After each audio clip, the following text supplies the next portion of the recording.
Hi, everyone, and welcome to Edge of Legends episode 39. And what an amazing start! Thank you so much, Effie Burton. Thank you so much, Roop Psyche. Thank you so much, Level 5 Hype Train. I'm already thinking of some cool and crazy thank yous and twists for today's episode. And in a few months, not only do I have like two one shots that we're going to be doing that are going to be amazing, and we give you more details down the road, but I think we're gonna hit our halfway through the year one shot with Nat 20 Productions, and I have some fun ideas for that. But again, thank you so much for your love, and we want to get the love right back. Oh gosh, I have to go check the chat. Sidney's pointing. Live action roleplay. Oh my god, live action roleplay. Thank you so much. Great friend of the show. Love you so much. Level 5 hype train at 257%. Oh my god, you guys, thank you for all of the love. Thank you so much.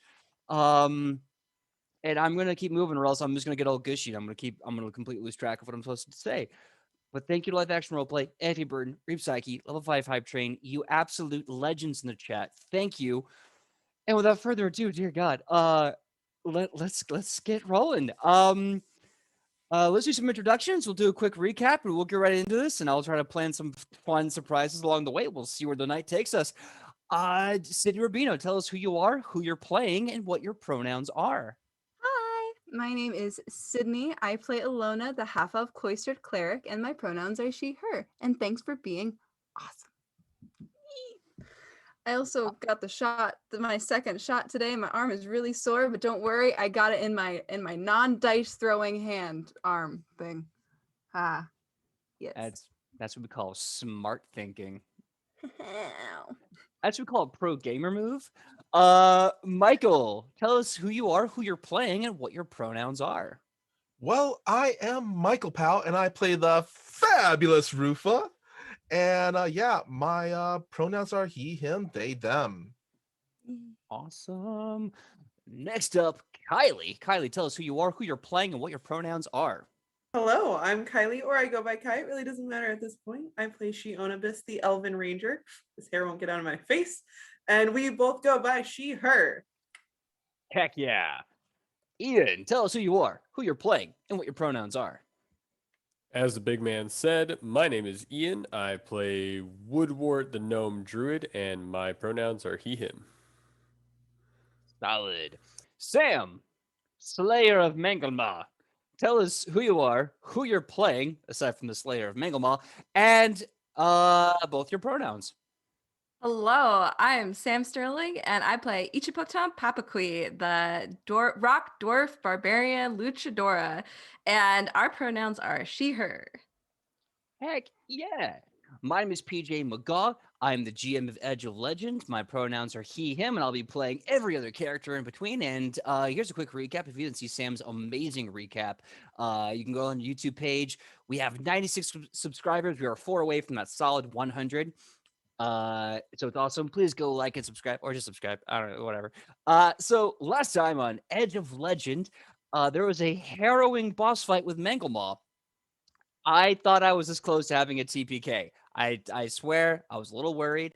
And these heroes champed up and just bifurcated this mad scientist, only to find out the boat had a special bit of technology connected to his heart, that if his heart was to stop beating, the ship would blow up. So in a race against time, the heroes run away out of an exploding boat, and I kid you not, the final check to jump off the boat safely happened at 001. Literally the last second is when the last roll came in, and it was perfect timing. After crash landing on dry land, they ran into a tribe of orcs who looked very menacingly at them until they realized this was the bun-loving tribe, and they just wanted to have a party. So they got buns, they got booze, they had good times and good food. They met two of the Knights in Atari who immediately heard what was going on, rallied their soldiers, and marched their happy butts right back to Adelphon. So it looks like Adelphon Prime will be having their city-states starting to come to arms and defend the continent. And it is in this time period that we're going to be starting up, because I believe we're still in the night, and Rufa has summoned Hush Snagglefoot, who refers to herself as the Darkness, to have a parlay. Now, Hush the Darkness has stated that in order for her They give you whereabouts information and movement on Korokos. You have to tell her what you're doing so she can report back to him on you. And it can't be a lie because it's the kind of thing that'll only work once. We didn't think about this. No, before. we No, didn't. no, No, no, we not did at all. We not. didn't. I just realized we had a week. We had a full week, and now we have seconds. And we had an entire 30 minutes before this that we could have been talking. It's about fine. it. We were talking about LARP. It's fine. Yeah. Yeah. If you look into the Alrighty. green screen, we were talking about LARP and tea, and that's about it. Oh, and Lord of the Rings as always. But Lord of And the business Rings. structure. And Yes. business Yes, structure. Yep. yes. Maybe that's what we can do. We can do some insider trading and tell Korokos what we're going to be investing in. Since tell them about that we're investing in the theater. Ooh, And that he should yes. jump in now Yeah. on Ichi's bottom line before we get her up to like world known status. Okay, no Yeah, joke. Ichi would suggest that to Rufa. Like in character, Rufa, why don't we just tell them about how we own a theater? You think that's what, like, he could use that against us? That's good information, right? Perhaps, but I don't think Rufa does not think owning a theater would be of much interest to them. What about my Perhaps we could sponsorship do- with the Bun franchise?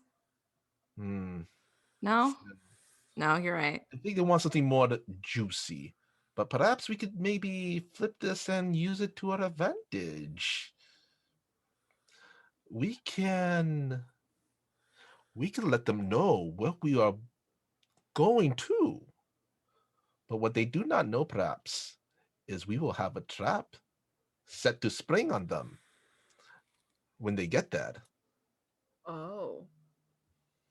That's fair.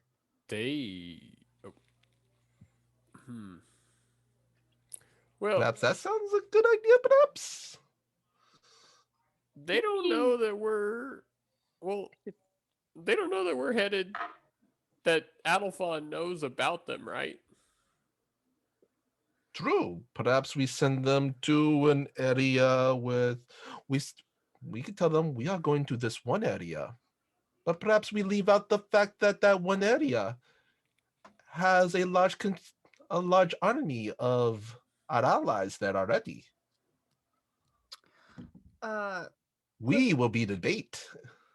Can I do like a lore check or like a map check to see, our invisible map, to see if there is like an abandoned city near we have a raid, an abandoned city near Adelphon Prime, or hello, near Adelphon Prime, that we could possibly send Korokos to, that we could lay a trap in, that wouldn't somehow hurt lots of people, because that sounds like a bad idea. Oh, we do have a habit of like Are we- sending bad people places. Are We're we just sending innocent. them back to Fort Raggedy? No! Just That's always how Fort it's Raggedy? going up. They're always Absolutely. ready for Absolutely. Would I be able to aid Sidney's character with not underworld warfare lore about with the whole somewhere that's maybe abandoned but has a large army force nearby? Yes, absolutely. So I'm getting terrible ideas. Go right I don't ahead. like that. Go ahead and roll that. Also, On our side. Yeah. Also, I want to say thank you so much for the love, Dash Fowler. Thank you so much for the raid. Thanks for the raid, JK Reno. Hope you guys love the show. We just got started. They're doing some checks and some stuff. That being said, anyone besides those two, could you please give me a lore check or whatever intelligence-based check you want to offer, excuse me, about Korokos and the knowledge you have accumulated so far? Okay, sweetness. You said everyone? Amazing. Anyone that's not Alona and Michael. Sidney and Michael.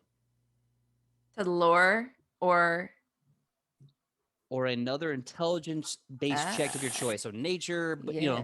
something that makes sense. Oh, does nature make sense? Yes. You already said it. Actually, I'll You already take it. said it. You can't take it Great, back. cool, great. Because my other lore besides nature is hooch. So just remember the strong lore choices in game. I would allow hooch in this case. Ooh, I will allow hooch in this case, and I'll explain why when you roll it. I have a Got an 21 8. in nature. I got 18 in like general lore. 18 in general lore, and Shunbis, what was your roll again? 21 for nature. 21 for nature. And Ian, what was your hooch? I got a 20 in lore hooch. Okay. So I want to hear Alona and Michael's rolls first, and then we'll deal with these three. So Alona, what was your roll? Okay, well, I'm gonna use my hero point already and re-roll because that was not good. Oof. And we're gonna do this again. Rough Believe in start. me. Oh, much better. Okay. Awesome. Hold up. I have to do lots of math because that is 27. 27. Okay. Wow. I'm happy. Michael, what was your warlord? I'm gonna one up on that because I got a 28. Yeah. Okay. I'm gonna call that roll a fat 30, and we're gonna put that on pause for right now. So you three. Ian, Woodward was drunk when you heard this news, and he started having that kind of drunk memory recall. Each of you kind of remember something about this, but there's a lot of information, so like you really can't quite put the pin into where it is. Shionibus, not only do you read and speak Orcish, but the individual in question that made this bit of details known is someone who took and drank your elven wine. So you remember this detail because that guy sucks. What the three of you recall is Geb Zebel's thesis on an understanding of Orcish culture. In that writing, Geb Zebel mentions that there's an entire group of orcs somewhere around the Triumvirate between Tezuku and Mykanen and Nubia, and they have no enemies. They're actually on great terms with everyone on the continent. They because they have an abundance of resources, an abundance of trade, they've actually been the only orc tribe that has been able to put all their focus into poetry, painting, and theater. And Geb Zebel, when finding this out, I'm sorry, when Korokos found out that a tribe of orcs was dedicating their efforts to theater and the arts, he called them blasphemers and deniers of Gorm's true word and just wrote them off. He said they're not warriors anymore, which is his short-sightedness. But you guys know this. Korokos does not give a crap about theater. If there is anything happening in a theater house, he will burn it down just as quickly as everything else around it. He will not be like, "What's that? They're at a theater?" More like, I don't know, a Target. So you're kind of getting this idea that using theater or using the theater that you guys own in Agrippa Upon a Bear to try and coax him out is not a juicy enough steak. He's just going to completely write it off. Now, the two of you, you're trying to think of a location that you can kind of pigeonhole. I'm guessing the orcs or whatever, or Korokos in his invading army. You remember a sign just waving lifelessly in the breeze No. around the Perfect. central east coast of Adolfon? You Perfect. don't know anything inside this city, but you've never seen this city. It's not on any map. And the minute you look at it, it's like your brain almost tries to forget. And you're thinking, if you're going to throw a bad guy, maybe you put it in a place where your own memory doesn't remember. But aside from that location, sorry, my lovely cat jumped on the table and jumped off, so everything shook. But aside from that location, there's a giant chunk in the dead center of Adolfon, a couple of days' journey out of Chester, like a half a day journey south of Adolfon Continent's, Adolfon Prime's last city-state. There's just nothing but like maybe a small hamlet, maybe a small village, but just giant bits of forest. It's a wide open, nothing there, unsettled part of the continent. it's as neutral terms as you're going to get on this continent. Unless you want to throw them to Dunstan or Bryax. But Bryax is in recovery. Now the dwarves have finally gotten back. And Dunstan, as the coast town, is they've gone through enough. So that is what your 30 tells you about this continent and its map. Okay, first off, how quickly do we all want to descend into the evil alignment? Because I'm You know all what, about honestly, sending them to Doltonshire. 100. I wouldn't mind that. I would not I- mind that. 110%. I like Let that. them get picked off by Doltonshire. What we do is we I send. call it the Venus flytrap of towns. Yes, we send them. Exactly. We send them into that trap, and then in that big open area where no one's really settled, where no one's really going to get hurt, while they're licking their wounds, walking out of Doltonshire, is where we smash them. Yep. Get them while they're down. Kick them while they're down. I love this idea. I also love that we learned that Korkos is a jock and hates theater nerds. Yeah, I did catch that. I did think about that, and I was like, well, maybe we can lure him just because of his hate of theater for no good reason. Just be like, we're all in a theater and we're enjoying life. Come get us, Korkos. Somewhere there's Korokos who's like, you theater nerds and your projection and your great acting. We're putting I on mean- plays about morality and art. I mean, the spit other on idea your is- theater. We could surround like the safe area around Daltonshire. If any of them somehow gets out of Daltonshire, Right. that's where we capture them. So, So clarification: none of us still know about Daltonshire, right. right? That was No. just Oh, what I no, was no, about to say. Yep. I made a roll. I had a really good roll last game about it. I don't know much about it, but I know it's a bad place. Yes, No, it's a he bad rolled place. a 27 occult last game under the table, and I said, you get super bad juju, like really bad vibes about this place. You don't know why, you don't know what, you've never heard of this city in your entire life. It's on no map, and it's got all the bad vibe. It's like that one house in the neighborhood that every kid dares to like, go ring the doorbell.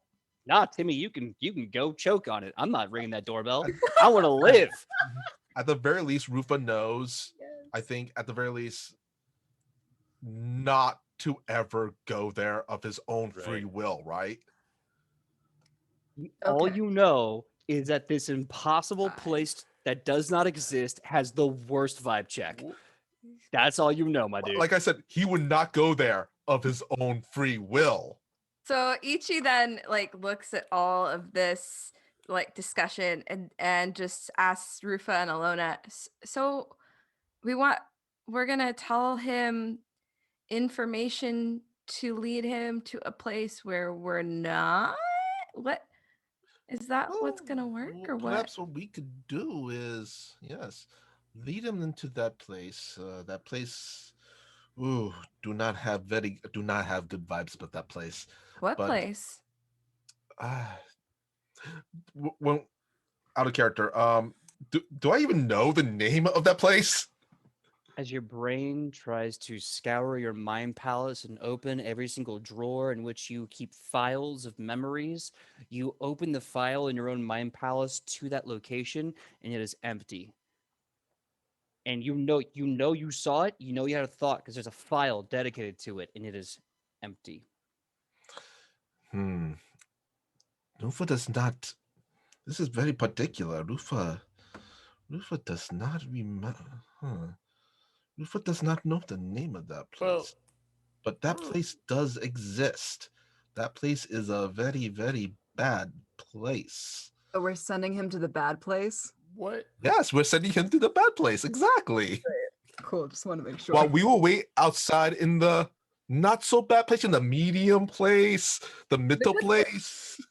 So And if any of them escapes, we could just capture them. If perhaps we could have a legion of at least a squad of soldiers or something with us. well, his entire plan is that it is based on people not knowing how he's attempting to do things and that how his generals work, right? Mhm. Mhm.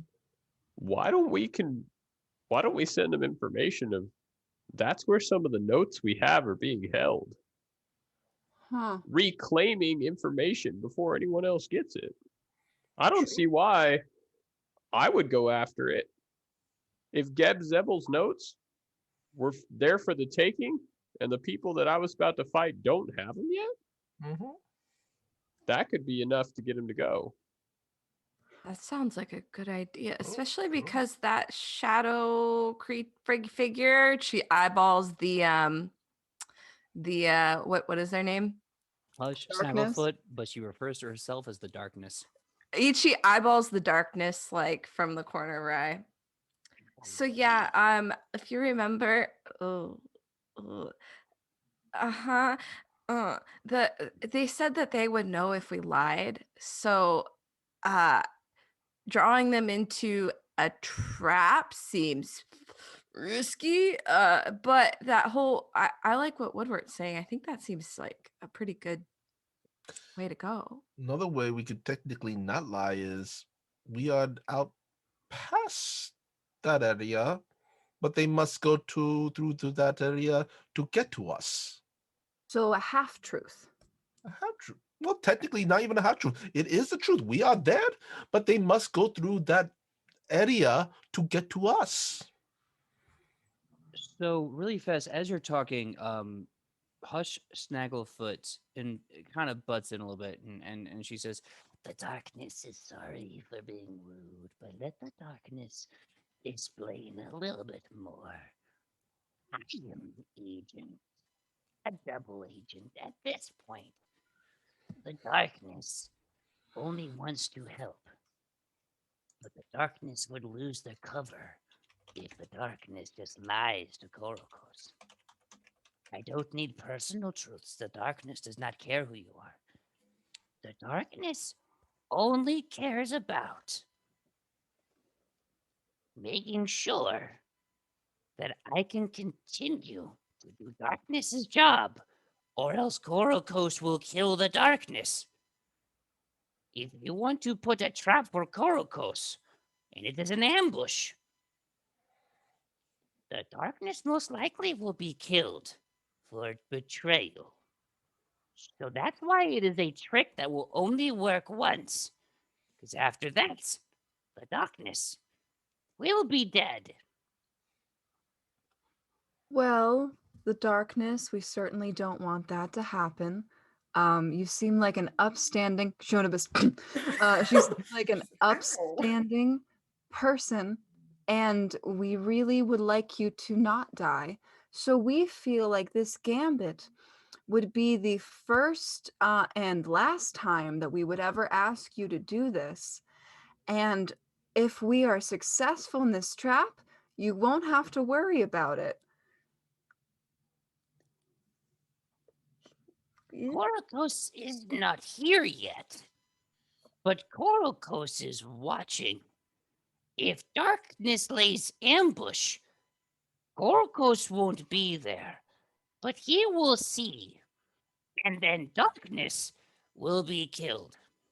And also we already know that I don't know if we're ready to face Kurokos. We need more information on him. True, I don't true. think we should be setting a trap for him right now because we Mm. still don't know how he just is like everywhere, which seems like a major problem for us.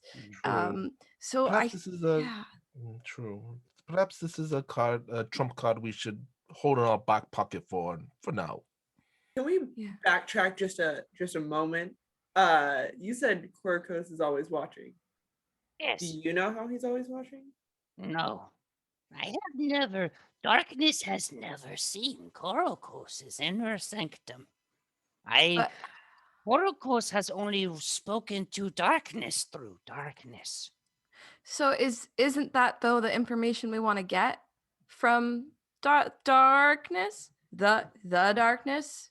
Mr. the Darkness, Mrs. the Darkness, I, the Colonel the dark, Darkness. the darkness does not subscribe to gender titles, but I present female and identify as such. You can just call the darkness the darkness. You want That- the in front of it, or just like darkness good? Like, is there? The darkness prefers the darkness, but darkness for short is good. Okay, Oh. so your honorable darkness. y- We want to know how Korokos is everywhere.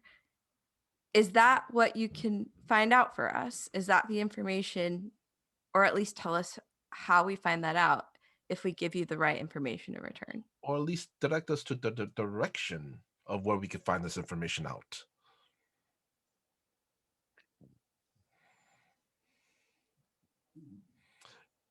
The darkness does not even need to say much. The darkness could perhaps point in a certain direction, or perhaps the darkness drops a coin on the map and Or points to some words in a book.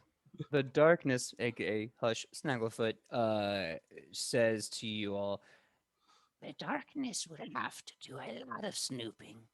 For that, the darkness fears that finding that answer would lead to their immediate death regardless. The darkness does not think this answer would be safe for this.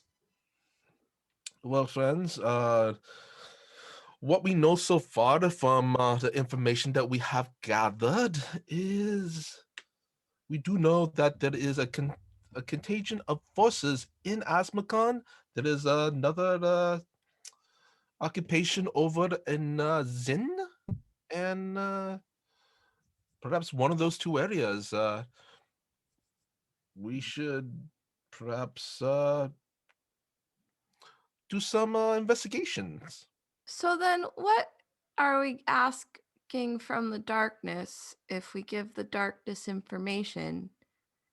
If your could tell the- honorable darkness can't tell us what we could want tell to the know. darkness where we're going, and the darkness could tell Kotakos where we're going, because we are gonna be we're gonna have an encounter with Kotakos at some point.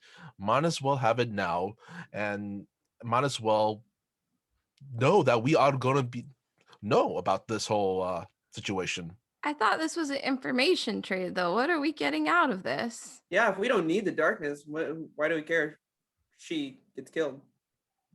Oh, I didn't say wow. that. I know I'm saying that. Yeah, Should've said that. you're starting to sound a lot like Ichi did with Jeremy. And I don't know Hey! if we need to go back down that route. That was I'm one just time. saying. We were gonna die, all right? He's Okay. fine. Look at him. Morel is His just best sitting plan. by going like, wow, Shionibus, really? Really? Like, oh, the bad guy, kill him. Okay, sure. You're forgiven. Shionibus picks up a Spicy. pebble and throws that at Morel. Oh, you've downgraded from trees to pebbles. I'm very, very honored. You should be. Could be worse. It has been. A tree was very Well, rude. So if the darkness is gonna go out and find this stuff for us, right? But what stuff? To find out how Korokos is getting everywhere. I thought Colonel Darkness thought it would just take a said while. that they couldn't. I thought they said it'd take a while. Oh, maybe my reading The comprehension. darkness could find answer, but it would take a while. And the darkness would probably be killed by Korokos upon finding. But if you want to know things like where Korokos is going to be, who his generals are where, Oh, and then you tell me where you're going, this information I could exchange. The darkness could exchange easily. Yeah, actually, where's the general that deals with the Red Rock? They're the ones on the bird lions, griffins. Got it. They're the Dark ones in Lions? Asmacon, I believe, or Rufa believes. The darkness could tell you more, but the darkness would need to know something to tell Korokos. okay, Darkness. Hold on a second. And then Okay. Ichi like circles with everyone. Where are we going next? Do we know? Do we know where we're going? Did we decide? I'm not entirely sure how we got here. So, Well, You don't it feels remember I it's a rode little really bit of, hard. It's a little bit of a whirlwind.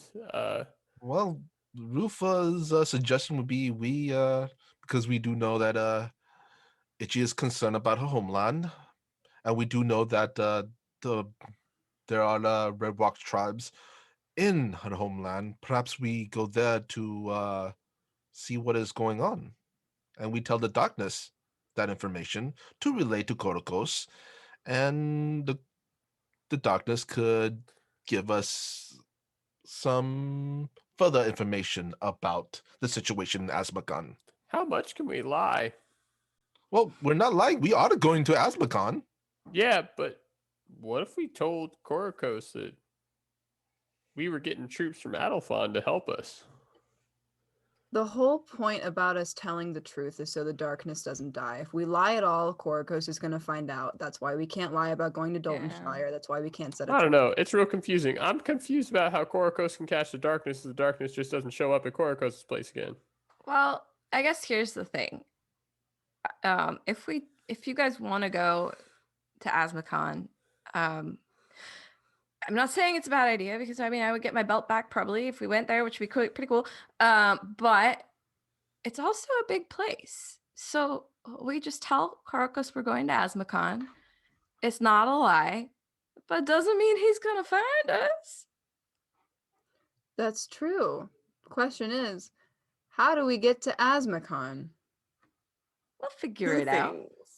One, for the darkness, just for clarification, does it have to be future plans, or can it be like, yo, we just blew up Mangelmaw's ship, and that's not a lie? It's not a lie.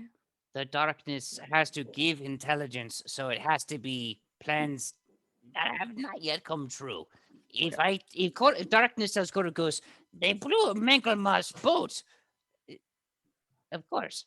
Wait, didn't also Karkos like say like I see you, Oh, that's you right. just blew up Yeah. the boat, That's and right. that so he Nope. knows You know, No. that happened. cool. Because Right, you're he the was there soldier's for a second. memory. Yeah. Right, he was there. Let's- He threatened us and everything, and then we forgot about him. It was good, Two. but then we blew it up. Rufa so- did Oh, not forget God. about him. Rufa was very aware of that. Rufa found that very disturbing indeed. Okay, so this Yeah. is our plan. We're going to go to Asmacon and we're going to tell Korkos that we're getting to Asmacon. We are going to ask the darkness to tell us where Korkos is and about the Red Rock tribe and what their whole deal is in Asmacon. But basically, we are leaving Adelphon Prime to deal with itself, and we are jumping ship to now try and see if we can help Asmacon. Is that our plan? Double check, yes, no. Rufa votes yes. Very least, perhaps we could. Maybe that's where another one of their generals are, and we could take care of another general, which would further deplete their strength. And maybe we can get Asmacon to band together against Korkos. True. Perhaps what we could do is first go to Abrika upon a bed, get the wagons, maybe pass through Bryax, get some information from the dwarves there, and then make it to Asmacon. Well, how about right now? Let's tell the darkness we're going to Asmacon because it sounds like we're going. Doesn't matter how, it might take us a while. We can figure out how we're going later. And then we'll, shimmy. I have as a they plan of say how we're going to in get there. Asmacon. So if we want to tell the darkness, we'll discuss once the darkness leaves. All the Darkness wishes to know. What do you want to know in exchange for me telling Korokos, the darkness telling Korokos you are going to Asmacon? We want to know Mhm. the general that leads the Red Rock tribe that's attacking Asmacon. We want to know what Korokos is planning to do, and we want to know where he is currently. Yes. The Red Rock tribe, very bonded with animals. They don't go into combat alone. Their most prized warriors are those who have bonded with the griffins.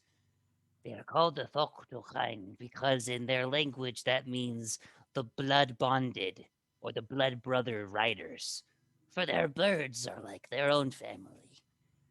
The leader of this group is named the Karoais. So called so because the first ever Thoktochain was a woman orc named Takaro, who found the first great griffin. Takaro Ice, as part of the Thoktochain, is attacking Asmacon. He is doing air raids across the north and west coasts, but they've stopped. They seem to be perching their birds in the east of Asmacon. And that is where he his bird, and his brothers and sisters should be.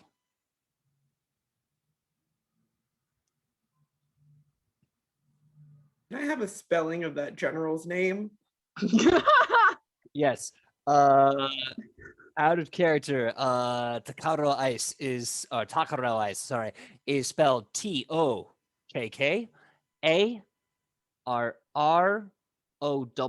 because orcs in this world use geminates. So it's a pain in the ass. Hyphen ISE. ISE in the Orcish language is a titlerific, meaning that you inherited this name and this great honor. You are not the actual person, but you are wearing the mantle of, sort of thing. So this person is I'm wearing the mantle of the first ever Blood Rider. Cool. Wow. Oh, go ahead. Yeah, go ahead. I want to tell you something afterwards, though. Okay. I just wanted to ask further, just to remind you about the other questions. Where is Korokos? You want us to the darkness to tell you where Korokos is? Yeah. Give me a perception check. Oh boy. Math. Jeez. 18. You can see the darkness. Hush. Snagglefoot starts to become extremely nervous. She's looking over her shoulder. You see her eyes looking. He is everywhere. He is in the skies. He is in the blood, the broken blood. He is in the dirt. He is in the plains between plains. He watches the darkness. We meet in the darkness. That is how I tell him the news. That's how I tell him I'm watching you. We meet in the darkness. Darkness, I'm going to ask you a question, and I promise I'm not trying to condescend you. Why does Korokos need the darkness if he's already everywhere?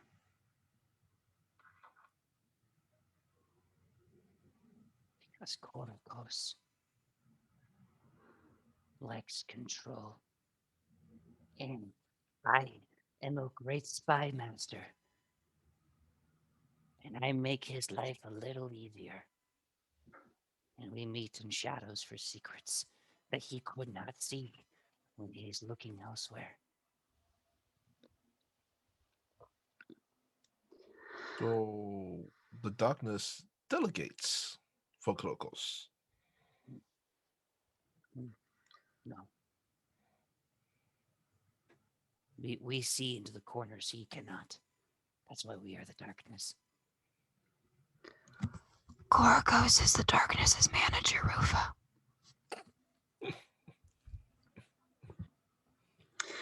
Thank you, darkness, for your help. I hope that the information we have provided to you has been sufficient. If darkness tells Korokos you are moving to Azmikan, and you are moving to Azmikan, Korokos will probably rely upon the Red Rock to pull their weight. Any more and we risk saying too much. Okay. Is there anything else? Just Anybody? before you go, Darkness, I just wanted to make sure I have this right. The Red Rock tribe is in the east, Yes, in the Godland. probably. Okay. All right. All right.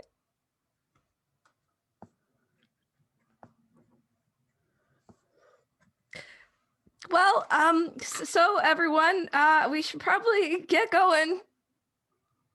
Okay, yes. Rufa, if you have any business with the darkness, dismiss accordingly. Thank you, darkness, for your lovely help. You are a wonderful person. Colonel / chaplain. Darkness. Yes. We're gonna go over here, and I'm gonna push Shionobis, Woodward, and Ichi over here, while Rufa handles the darkness. I don't know if you have to say a special goodbye or do your secret things, but we're gonna go over here. huddle. Um, uh, um, Ichi, Hey. what does the Godlands mean? So funny you ask. Okay, so you know how like the Red Rock tribe has like big griffins. And they're just like flying around and it makes them super dangerous. And how the darkness just told us that they have like strong connections to animals. That's how they're this fighting for. Yeah, you know about that? Yeah. Okay, so in the east is a huge jungle full of giant animals.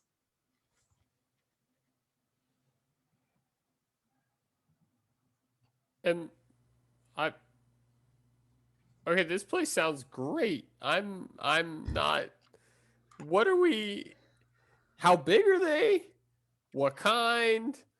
Uh, The technical term is Have- super fauna, but I didn't pay that much attention in biology class, so the size range I can't tell you. Let me think really hard. And PJ, can I do a lore check? Absolutely. Do the lore check and ask me any questions you want, and I'll tell you the lore that you know. I want this to be the one check you get in that one, so you're just like, they're heckin' large. Got a 10. Each no, think good.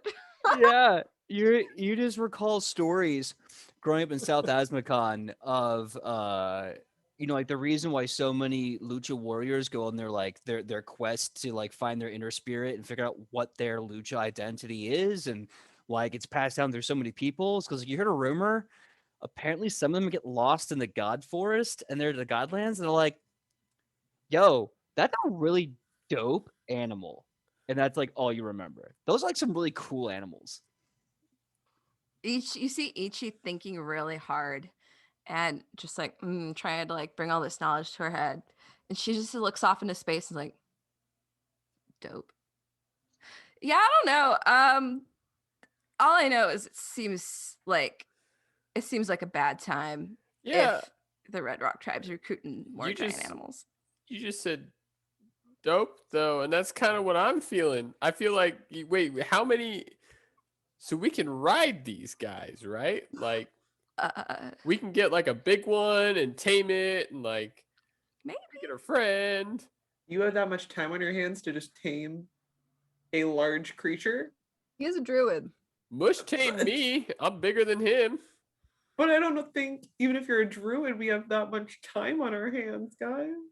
Well, okay, so like some people have like gone into the forest and done their thing and like come back and it's all like rite of passage, whatever. Right, but I'm on that journey now. yeah, I totally Woodward, get it. Yeah, just wander out into the woods and do your thing. listen, Woodward, I'm not going to stop you from coming to Asmakon, my homeland, and finding yourself a giant badger friend. I will not take that from you. However, an entire Red Rock tribe equipped with giant animals seems like a bad time. So we should. I think. Oh, we have to go there now. Oh Yeah. no. Oh no. Oh no. Alona just starts spiraling. I grab Alona by the shoulders and I say, "Okay, I can tell you get it now. This is good. This is the first step." Yeah. Acceptance is always the first step. I just slap her. Okay, is that better? Did it hurt? I'm sorry. It's She just okay. You're just a really strong rock dwarf. Do I have God, I roll for forgot. damage? RP says no. I'm fine. I'm sorry. I'm But sorry. Here, do it we to still have to try to get to Asmakon. Yeah. There's So- like a whole section in the middle that no one knows how to get through. So I have an idea. me. Hear me Yeah. out. We have a friend that essentially has a magical door that can go from one place to another, and he's kind of all everywhere at once. So we could go back, find Iswa wherever we last saw him, left him, knew of him, and go through that door. Don't have to worry about this sea. It's called the Green. Sand Sea. It's like, well, it's just things I've heard. I don't know all that much about it, right? But there's like no trees, and I don't want to be there because there's no trees, and I don't. It's this desert, and it. Oh, okay. That I'm doesn't a sound so bad. No, not. So the concern that Ichi had about the big animals, and then I thought they were cool, is the same thing that's happening now, where I'm trying to tell you it's not a normal desert, and you think it's cool. I mean, We're in a circle. Uh, trust me, it's not. I see it's your not, point. I see your point now. I get it. There's a reason it's called the Sand Sea. It's not the. It is both sand and water. I have traveled on both. Yes. Yeah, but not together. It's literally it's just quicksand, and no one knows where it comes from, and no one knows how to get through it. Leonidas, well- do you have a sand boat too? No. Question That mark. doesn't. Why doesn't it have a question? Why did you say it like that though, Shonabis? Because where I'm from is in the desert.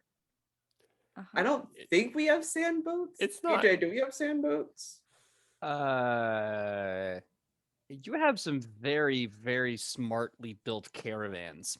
I'm with you. I see where you're going with this, but it has to be both a caravan and a boat. It's not just a simple. Okay. Have you ever encountered quicksand? Yes, on several occasions. Right. Now there's thousands of miles of that. Ew. Like thousands. And sometimes it's not, and sometimes it is.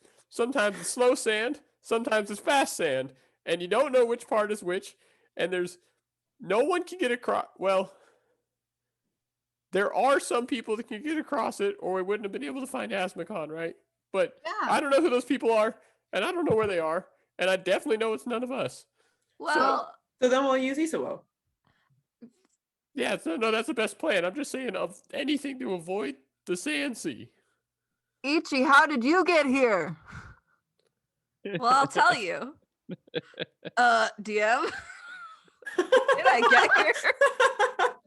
That's a great question. You What if know, she just doesn't remember. you How know weird is that that? you took basically an Asmacon like skiff taxi, if you will, across the sand sea.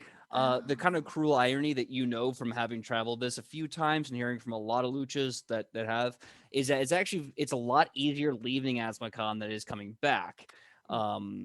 Just because of how the currents of the sea, the sand sea work.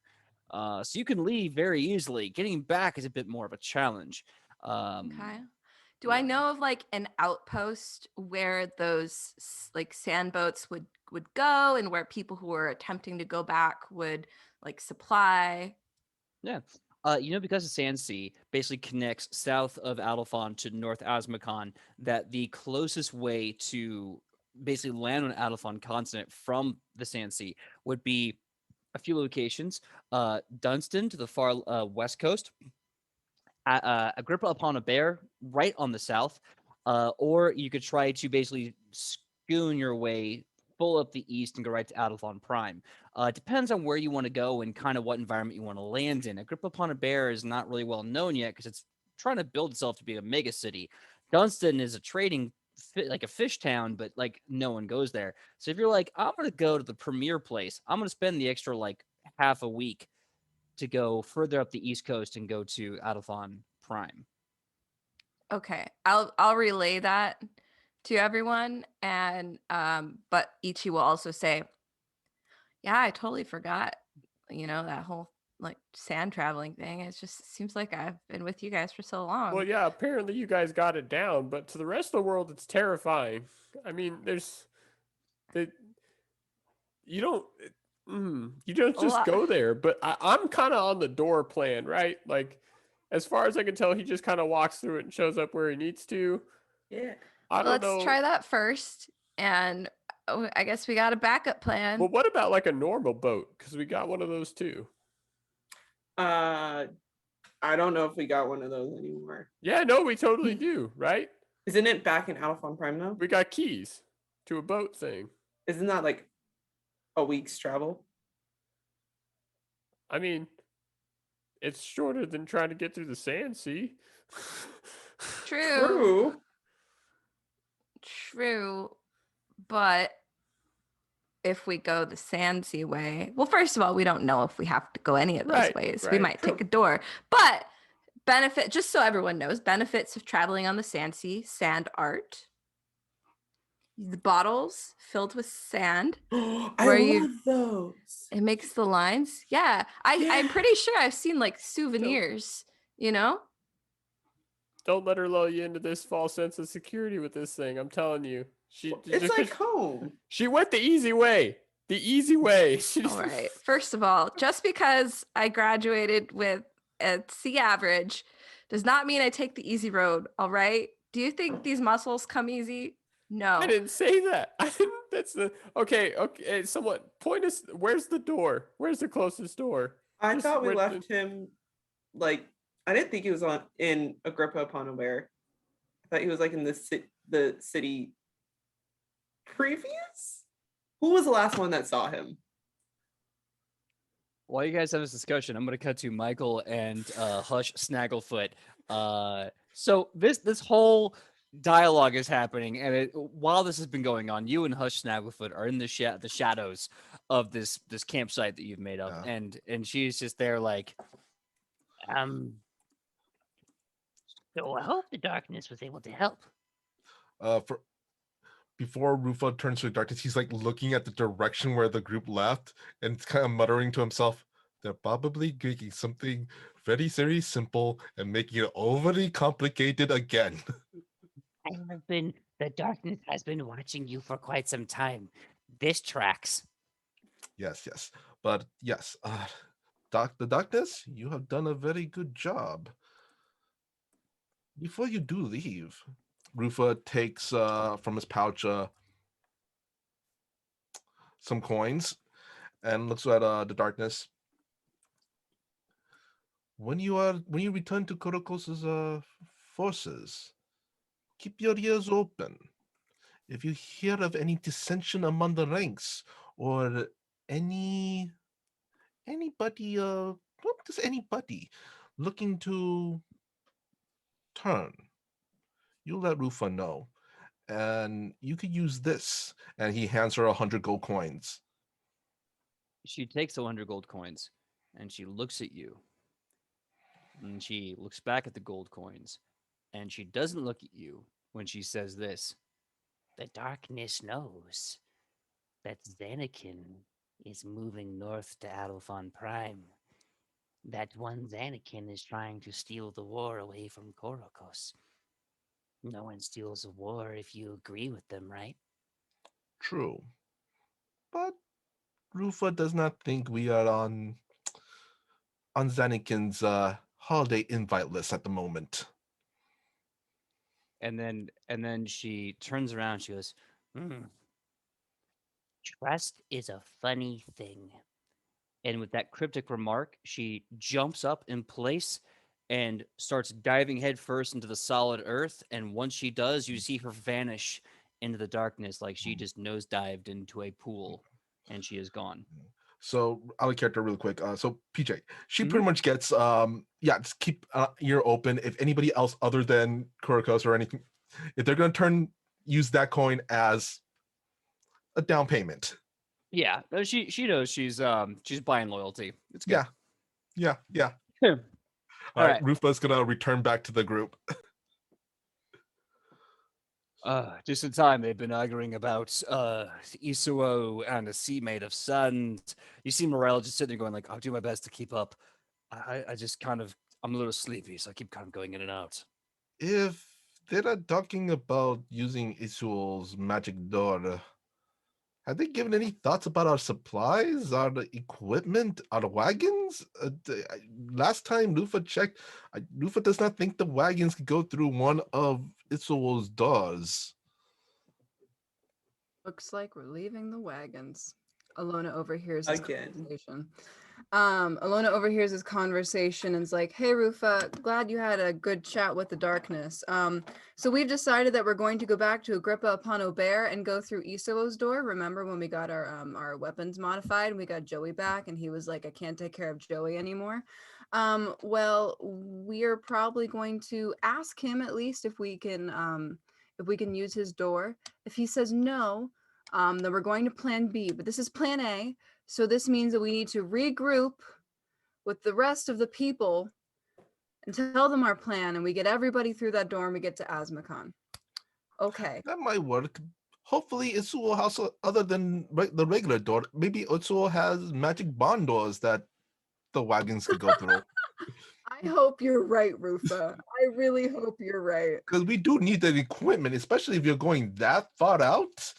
Yeah, the trust Rufa, starvation, dehydration, not a good look. Starvation wouldn't be a problem if we get one of like a really big pig, right? I'll fill you in. Ichi said there's really big animals. Like if we get one of them, then we're set. For life.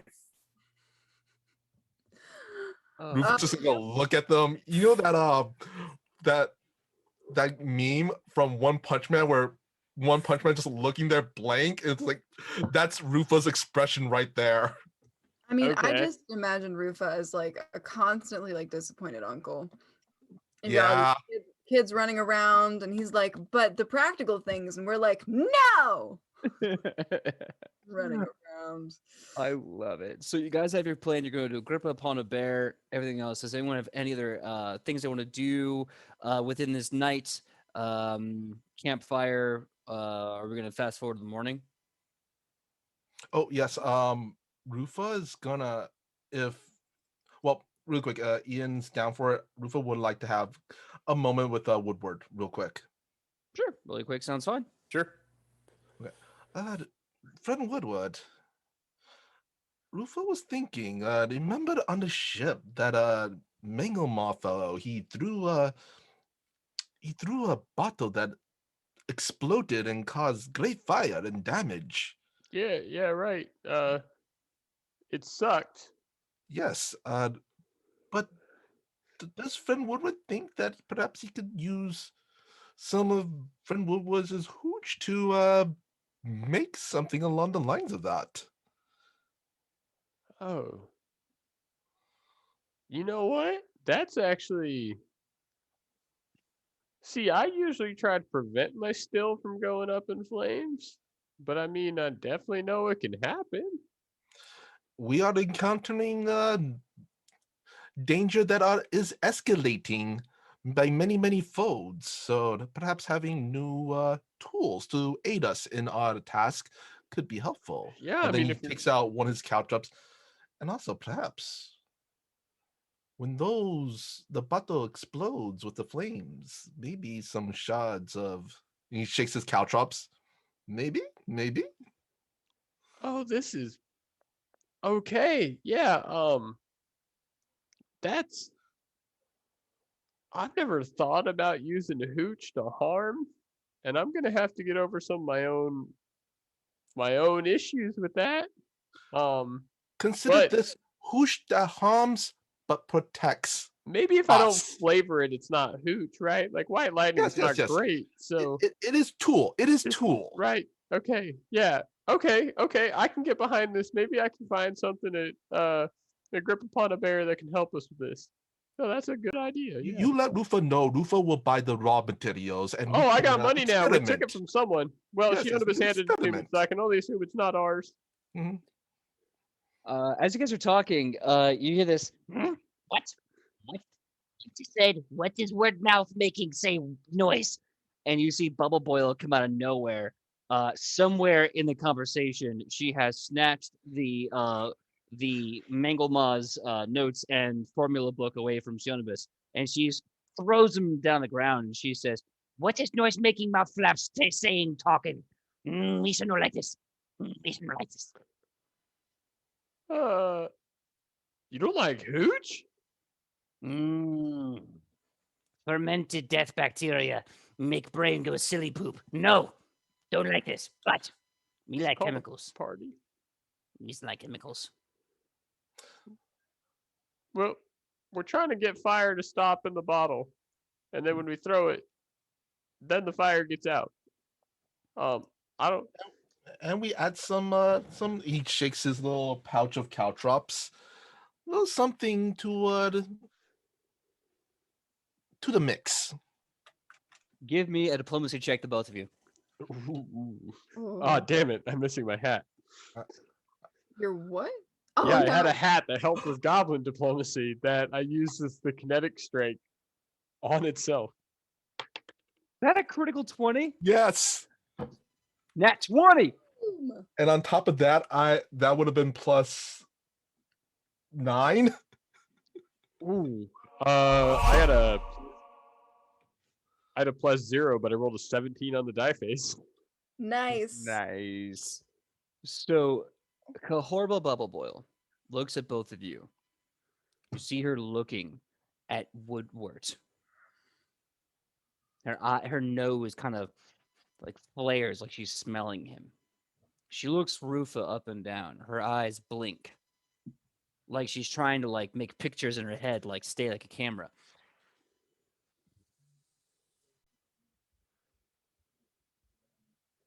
You both. You need a teacher. You dum-dums. But everyone is stupid once. Kahobra Bubble Boil make sure you are never stupid again. If you are going to put that, and she points to Rufus Caltrip, into that, and she points at one of Woodward's drink things. She's like, "Let me teach you how. Let me teach bomb making. Booms, I have notes. Make boom making happen." Yeah, that sounds exactly like what we wanted. It would also be preferable if you taught us at a distance at first, just to make sure everything's safe. No. But when we get that figured out, then we can definitely make some of our own.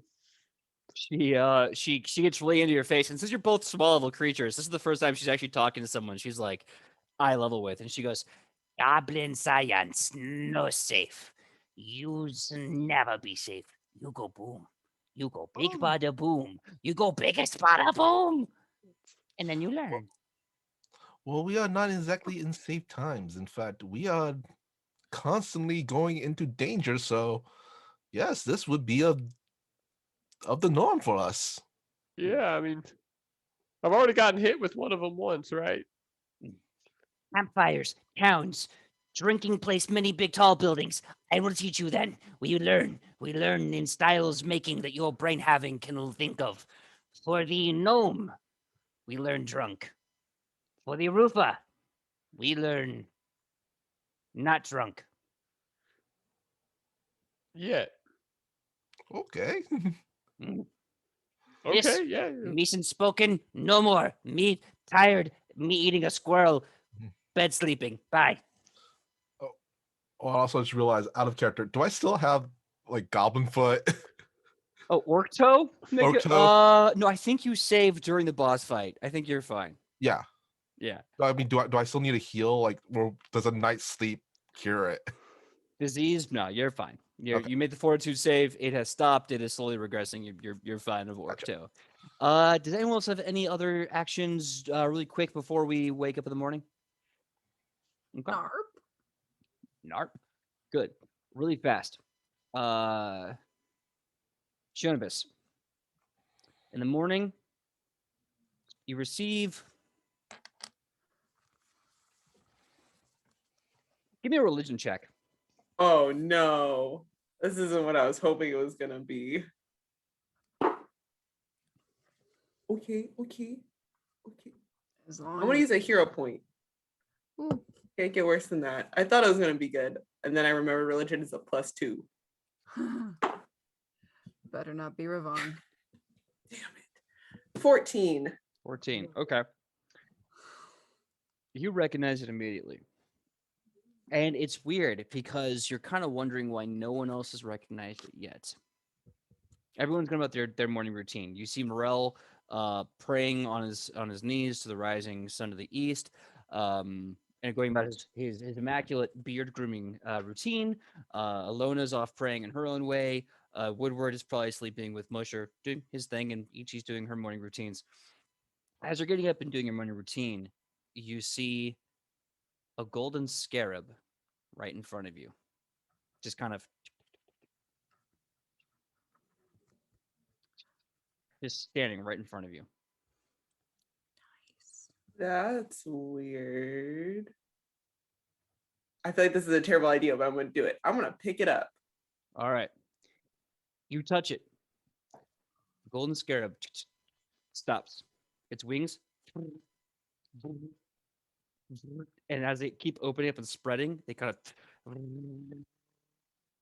they open all the way.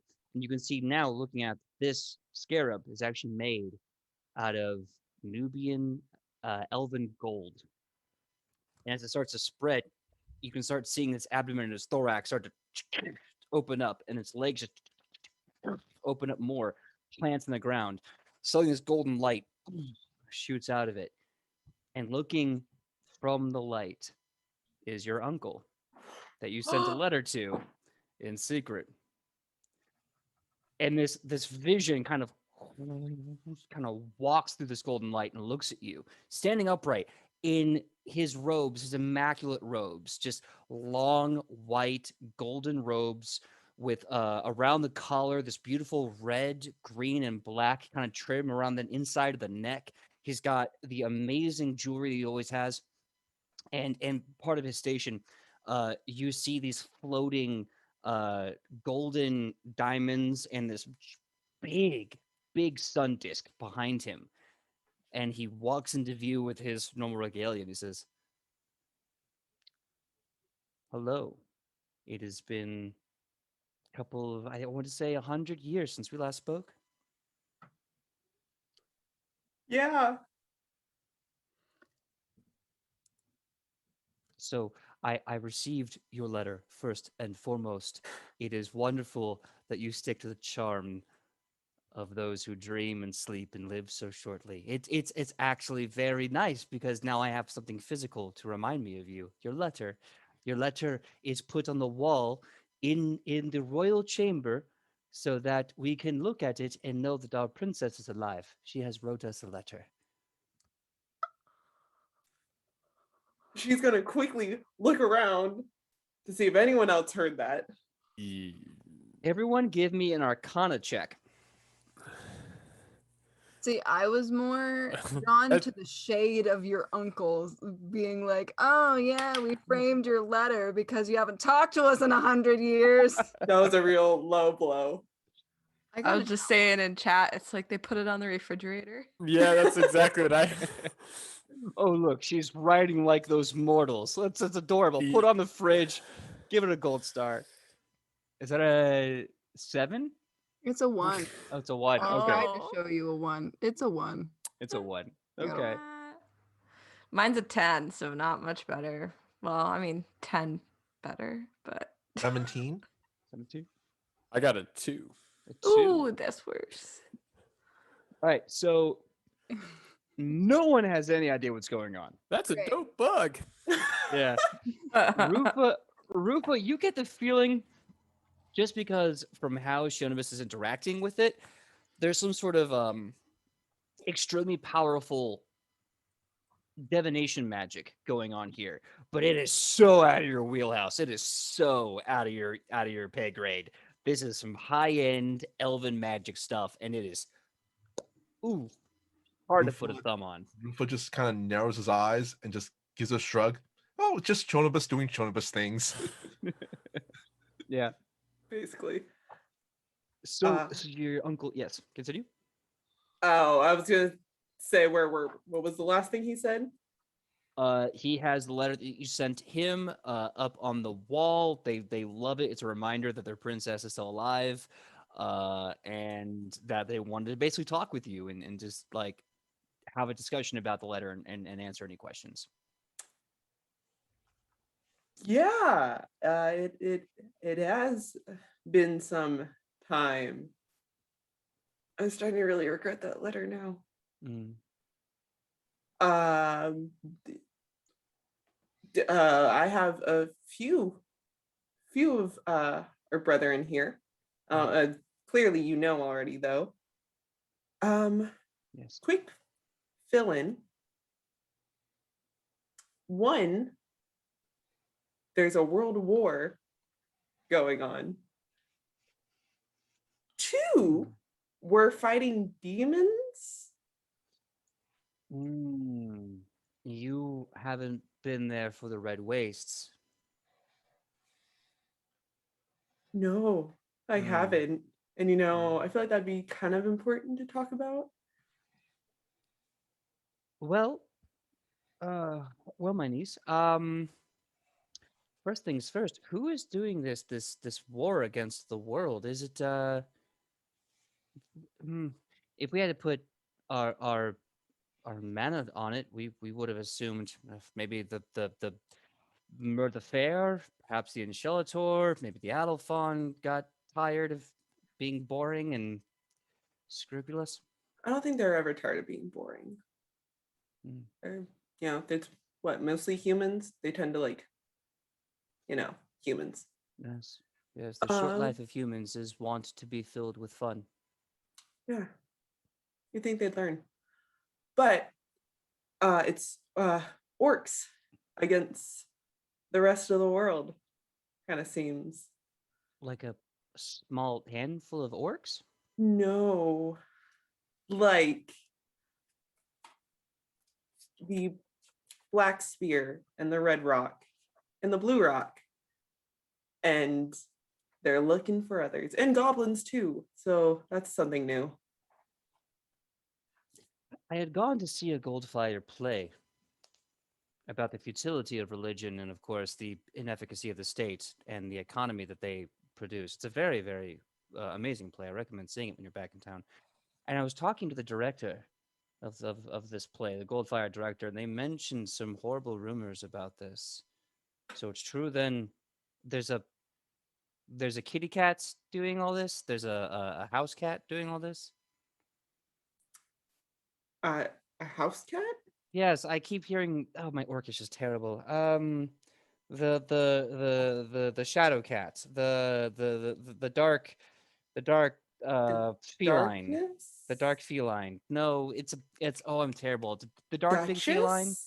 The dark big feline is ringing a bell. I'm so sorry. No, it's not. But I'm also very tired and haven't slept in several days. I remember the black lion. Yes, the black lion was That doing is this. different from a house cat. My orc is just terrible. I'm so That's sorry. two different things, though. I do. Look, I go to the Goldfire plays. I try to speak with them in Orcish. They insist my Orcish is terrible, and they want to speak to me in Elvish. I don't deny them. We'll work on it when I get back home. I Don't think you that's worry. a good idea. Yes, this is terrifying. We haven't seen anything like this with Nubia or Mykanin or Tezuku. Although a lot of Tezuku warriors have been leaving, probably to fight the war. Come to think of it.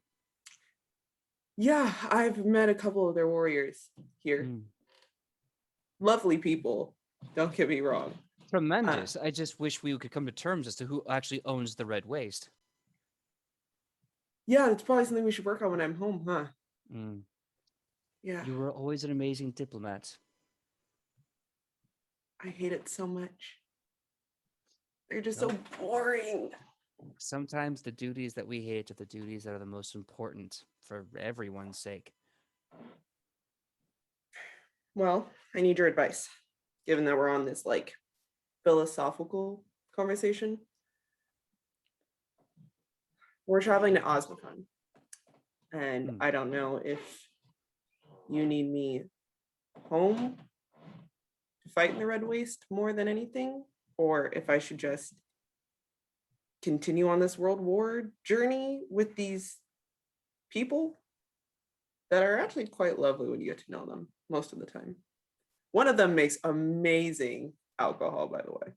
Absolutely outstanding. Are you eating a good breakfast? You seem a little too thin in your clothes. Are you eating good breakfasts? Yeah, we actually have an amazing chef. I'm also learning a lot of religion while I'm here. And then we have this barbarian who does amazing work. She's this absolutely, she's like a celebrity here, and everyone seems to know her, and just flawless. I would love to come see one of her plays. I'm a big fan of theater. I know, Uncle. I know. Hmm. But back on topic, Yes. what do you think I should do? Do you need me? Does the war need me? Does the fact that there's 2 wars going on that needs me? My wonderful niece, you have the great luxury of being born before the trees were engulfed in fire and the great pruning took place. I was there when the Nubian tree was vanished. And in that time, when the elves were split on what to do with this conundrum, and the thousands of years since the great pruning, I have learned this one truth.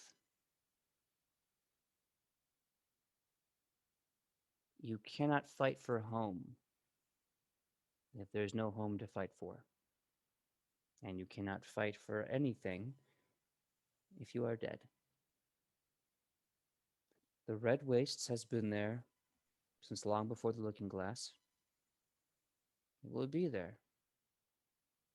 If the entire world is in jeopardy, I believe the smarter, nay, wiser choice would be to show a world what a princess of the Nubian elves is capable of.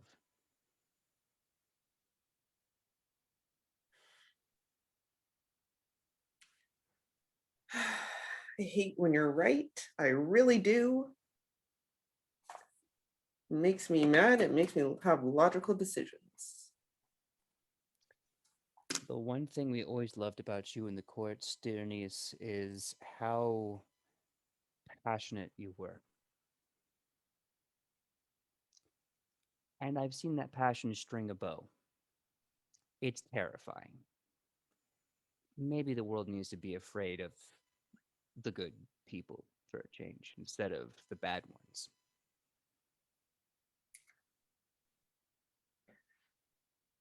Maybe you're right. All right, so I'll fight in this world war, make it out alive, hopefully. Come home, deal with the Red Waste, deal with Ravon, and hangs up Scarab. Hangs up Scarab.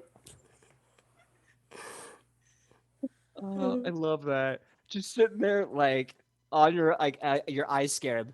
What? Nope. We're losing. Are you there? Beep, beep. I'm literally in your mind, Shionovis. You can't do that. This is divination. The magic reception's so bad out here. So bad. We're out in the middle of nowhere. This ocean, man.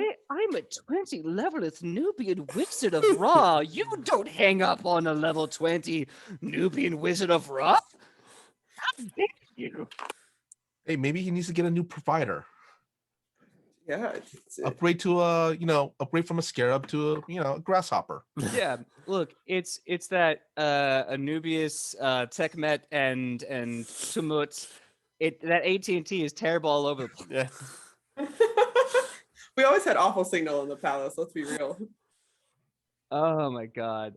So yeah, when you the scarab kind of like mechanically closes and then skitters off. Oh shoot! You almost had it. Almost. You almost got they it. always get away from Maybe me. next They time. eat flesh, so don't touch it. Oh, that's a little strange. Yeah. Okay. Weird. I'll get you a bottle, maybe a glass and a piece of paper. Smart.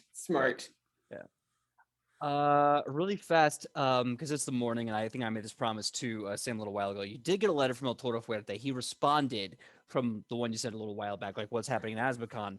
What's fascinating is that El Toro Fuerte, he's a very old lucha. He's the mask maker. He's had his champion days. He is undefeated, and he is an old, stubborn man.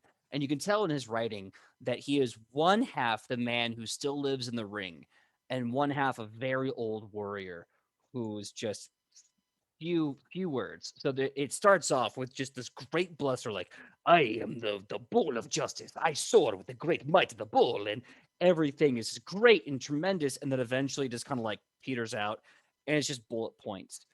And everything he says, blow for blow, is what the darkness Hush Snagglefoot has already said. This confirms that the Red Rock tribe were doing air raids, just bombing, just attacking, if you will, with axes and what they call jousting axes and spears, just attacking North Asmakon.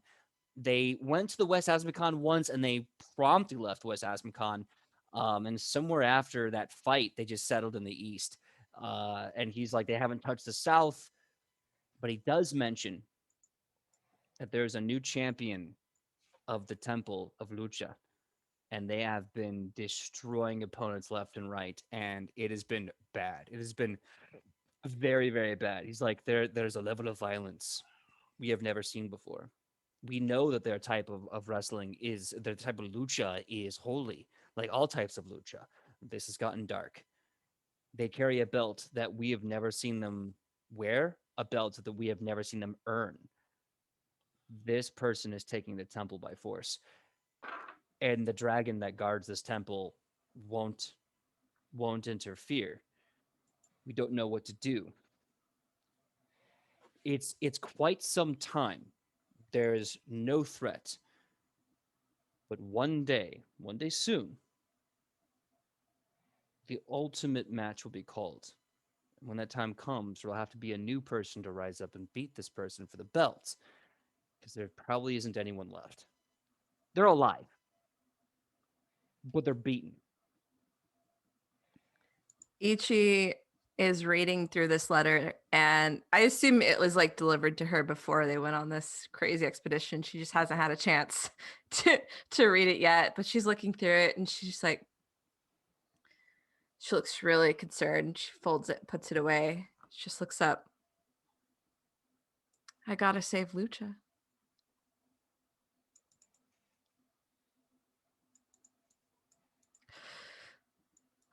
Is everyone ready to go? We got work to do. Yeah, I'm ready. Let's go. Let's go. All right. Looks frantically for another scarab.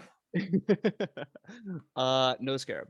So I'm going to hand wave the few days journey. If you want to do downtime actions for the multiple days it's going to take for you guys to get to a group upon a bear, whether it's learning with Bubble Boil, learning with each other, learning with someone else, reconnecting with someone else across the world, or even checking in on the other NPCs, you can do so now. Let me know. We'll make rolls, and then we'll kind of, montage that along the way.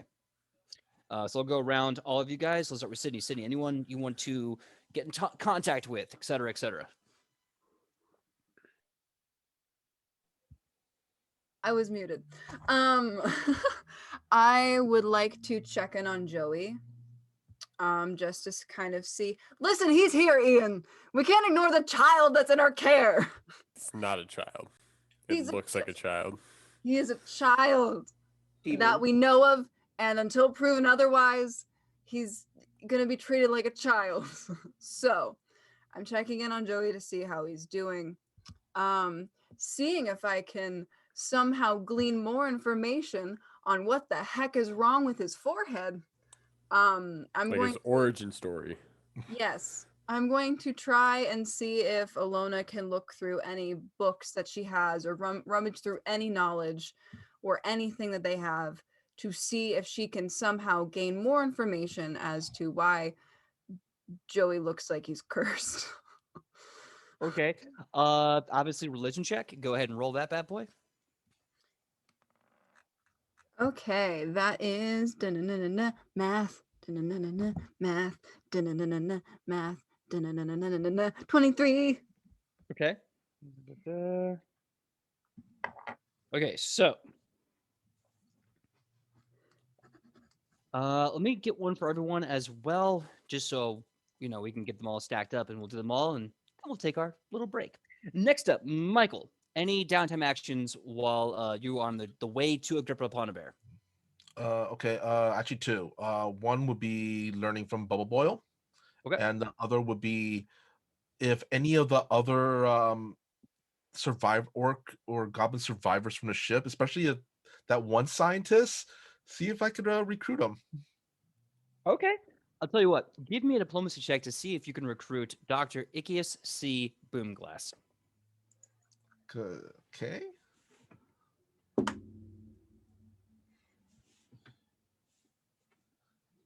That metal die gets me every time. Oh, 27.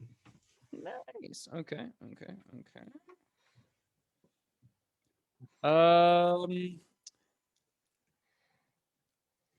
why am I blanking? Ian, downtime actions as you travel back. Two things. I want to try to learn from Bubble Boil and go down that route, and I also want to try to. Are we taking a cart or anything? It's a combination So of walking, finding the cart with Joey, You know what? Tobias, Heron, and Antigone, then if I'm gonna riding take back. it on one, if there's gonna be like one night where we actually stay and make a campfire, then I also like to try to add to my godly bottle of hooch. All right. So give me I guess a lore hooch check to make that. So I do have it for crafting, Yes, crafting. right? Thank you. Great, cool. Crafting. Thank you. Ooh, not so good.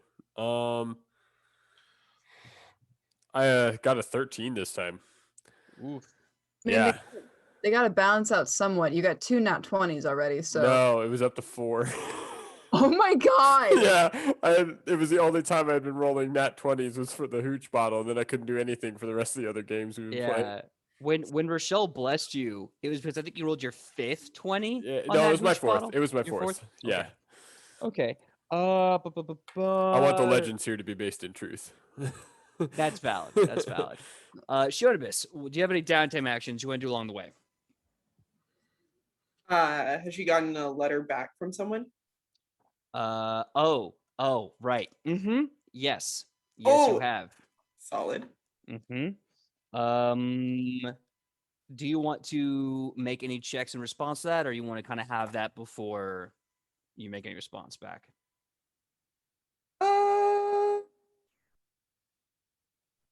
Whichever one's easiest for you, PJ. It don't matter to me. Okay. I'll tell you what. We'll do the letter, and we'll make you roll in the moment quickly, no hesitation. It'll be a diplomacy check. I have a feeling, unless you don't want to do anything with it. So just prep that diplomacy check when the time comes. I don't know. Sam, how about you? Ichi wants to be training with Hera and Antigone, and she wants to develop a 3-person special move. Okay. All right. Give me an athletics check. All right.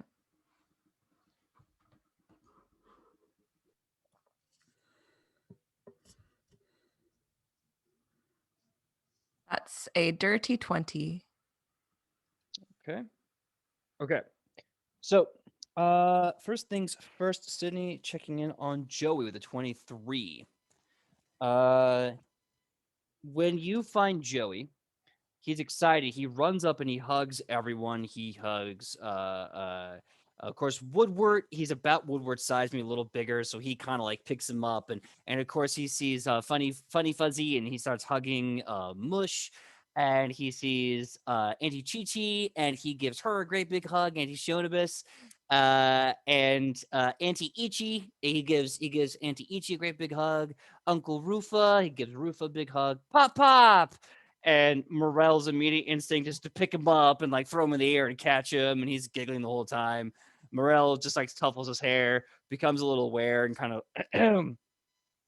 good boy. And he's like, "Great to see you, Pop." And he comes running over to Alona and he goes, "Alona," and he like hugs you by your leg and starts pulling on your like the hem of your robe. And he's telling you all about the friends that he has made while playing the Dream Maker 5. And he is like, I play this one kid. Is this one kid in Acadia? He is my friend. And we play Knights and Dragons, and he's really good at the game. I'm learning from him. I played Uncle Tobias in Fast Carts, and he's not good at it. He's bad at Fast Carts. And you see Tobias going, that was a bloody secret, mate. I thought you were going to keep it. You're terrible at it. He's bad at the game. He doesn't know how to control the cards. I took. As a Mm. child, Tobias, do not say you outrank a child. That is not a good look, bro. And he just kind of scuttles off. He basically tells you that while you were gone, Tobias and Hera have really kind of been stepping up and like really taking care of him. Antigone has still been kind of anti, and she's like, "You're doing good, kid." Like loving from a distance. Um, and he says sometimes, like, Uncle Tobias looks at Auntie Hera when she's not looking, and sometimes she looks at him when he's not looking, and they look at each other. And it's funny. And one time I mentioned it, and they got really mad and embarrassed. It was I didn't know I did anything wrong. I don't think I did. Um, Oh my.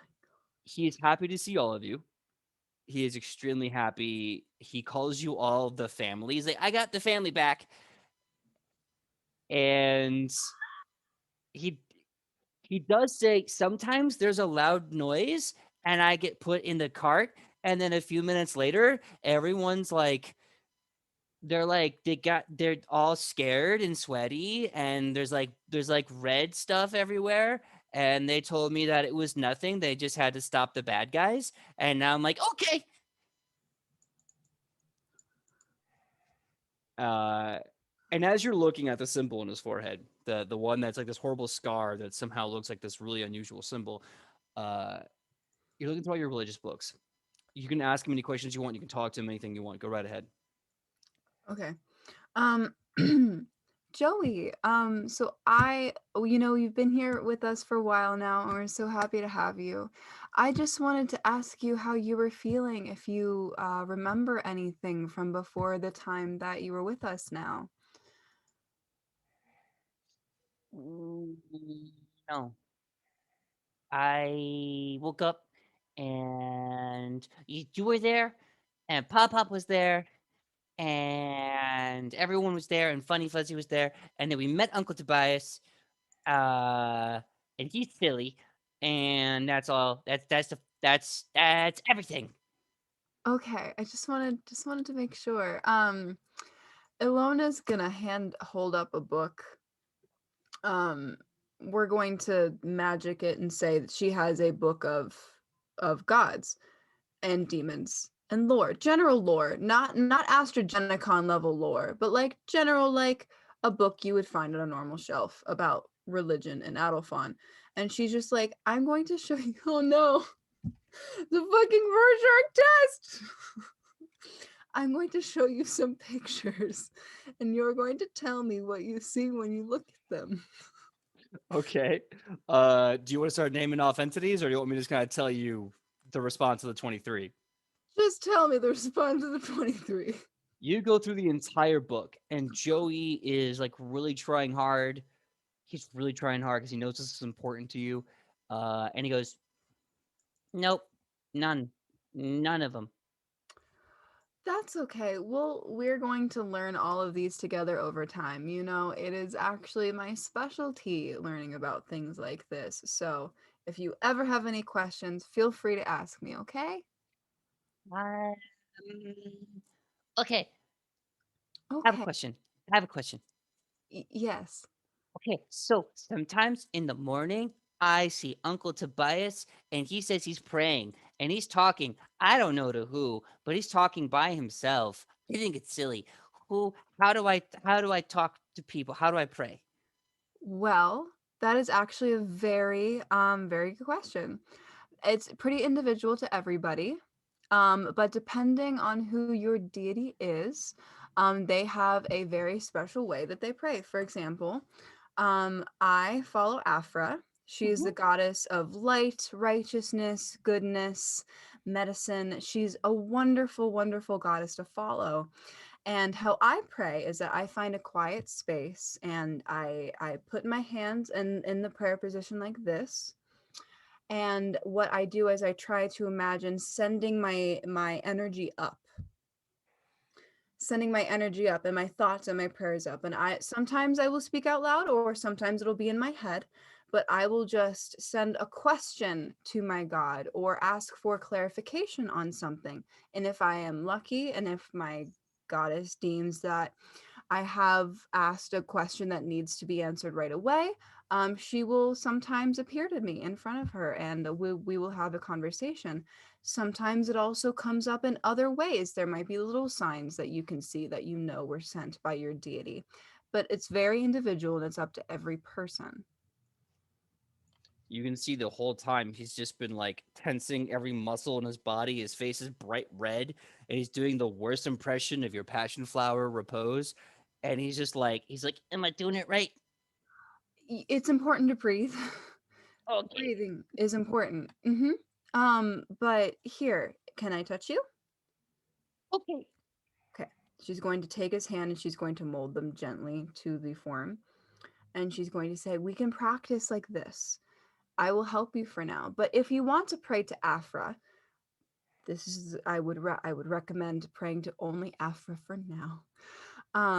What you can say is you can introduce yourself. So you can say, 'Hello, Afra. My name is Joey.'" Hello, Afra. My name is Joey.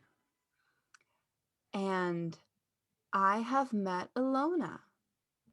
I'm at Adona. And it's very nice to meet you. And it's very nice to meet you. Now, I can already tell that she heard that message, and she is very, very happy to meet you as well. Okay, I'm gonna practice, and I'm gonna talk to her more, so I can talk to her with Pop Pop, and I can talk to her with you. Yeah, that would be great, Joey.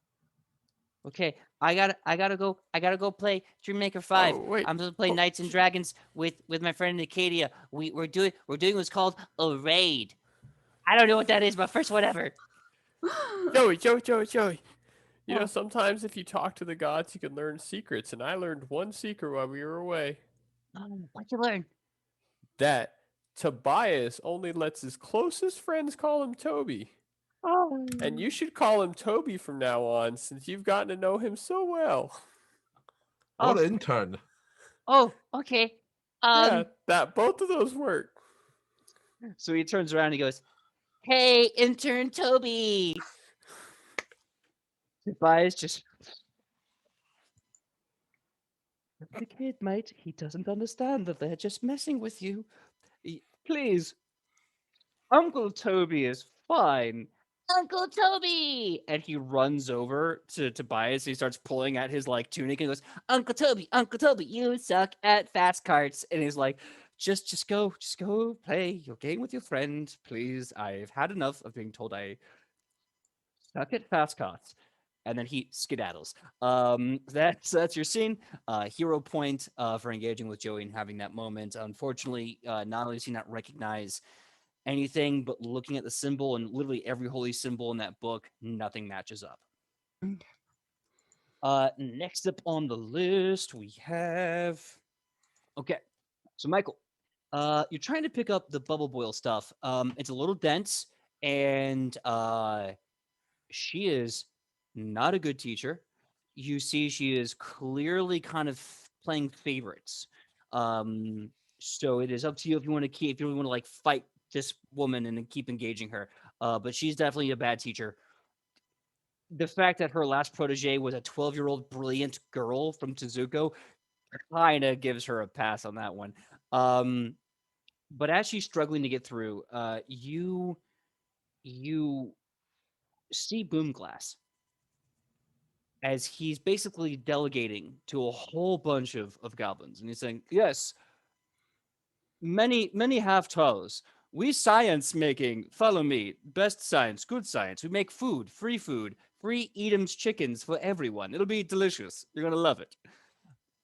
And he kind of catches your eye, and he goes, Until then, continue science notes, makings, and books reading. Toodles. And he comes over to you. Hello, Double Tall. You have my attention. Oh, hello. This one is Rufa, and have you given any thoughts to what you and your cohorts will be doing after, well, the ship has gone up in flames? Yes. Dr. Aekius C. Boomglass Meeson being am good promise making. Me don't want to make horrible abominations against nature. Me want to make device that makes free chicken for everyone. I would like to find a way to make free flowing water for all nations. Of course, goblin instincts, hard instincts will make boom booms, but we'll also want to make free food. Imagine, if you will, a rune using the layman's a rune box. You say rune box, make two chickens and two ales, and two chickens and two ales arrives. We working on this. We are working on this. That is a very ambitious project, and it is for the better. It is for the betterment of all.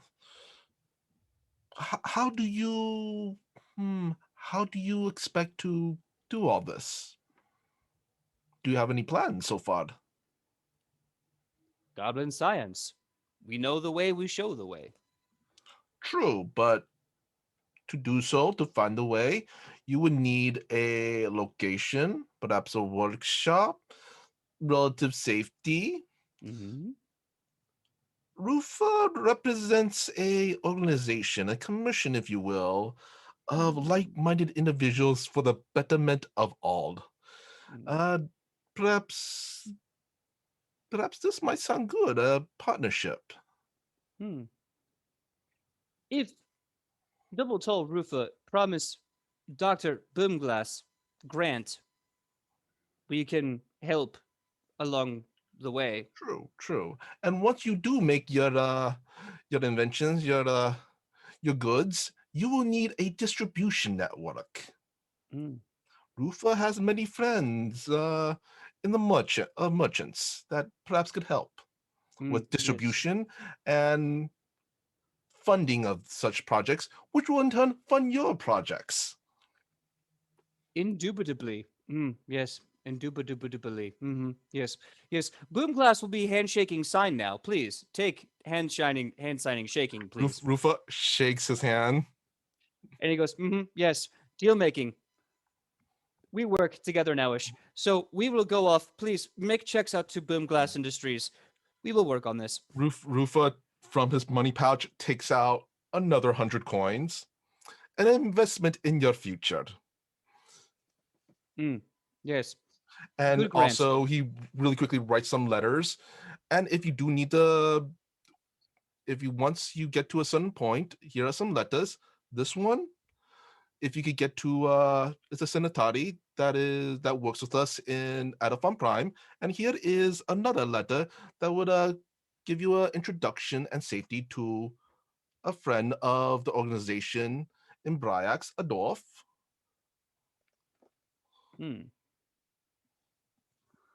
Gotta make a note. Hold on. Okay, so out of character, you are sending him to the dwarves in Bryax, correct? Yeah, and also if he needs to send other people to the, what do you call it, to Adolfon Prime, to Lofon, Lofen Sempris. Yeah. Awesome. Okay, cool. So he's going there with the grant money that you've given him, and he is going to start working alongside the dwarves to create a bunch of science items And to I'm pretty sure basically the create instant food yeah, machines and and I'm water pretty sure purifiers. those dwarves wouldn't mind food. Oh, you kidding me? Oh yeah. Heck yeah. Rufa basically just bought most of the shares of a brand new startup of a fast food chain in a fantasy world. Investment. out of character, because I believe in goblin science this hard, Boomglass is now working to create those fabricators from a certain Trek show in space where you walk up to it and you go, Earl Grey, hot. and it makes it. He is doing that with fantasy technology and magic. So off he goes to the Dwarves of Brax to basically invent that. If he's lucky and doesn't blow himself up to death. But he is now officially joined your enterprise, if you'll allow me to keep riffing. Okay, great. Rufa knows an investment opportunity when he sees one. Mm-hmm. Next up, Ian, Hoochcrafting 13. Are you hoochcrafting alone or are you hoochcrafting with a bubble boil? Well, I figured it was going to be part of the lesson with her as we're trying to figure out how to make this new type of hooch. Basically, I have to undo all the things that you'd actually put in alcohol um, to make something that's explosive. So, yeah, whatever that would be, I guess I would, and it's not looking good. So this unusual thing occurs as you're talking to Bubble Boil. At first, it's all just white noise. You don't get a lick of it. Suddenly, you feel the sensation of a finger tapping you on the nose, like a little boop on your snoot. And then the concepts start making sense. Chemical coalescence, molecular bonds, cohesion, it all kind of starts slowly falling into place. And what's funny is, as you start to understand everything Bubble Boil is talking about, molecular covecular bonds and all this kind of stuff, half-lives and shelf life, as you start to understand that, you look at your holy god brew and you can see a sip has been taken out of it. Slurp. And suddenly, you are starting to understand goblin alchemy. Okay. Um, I think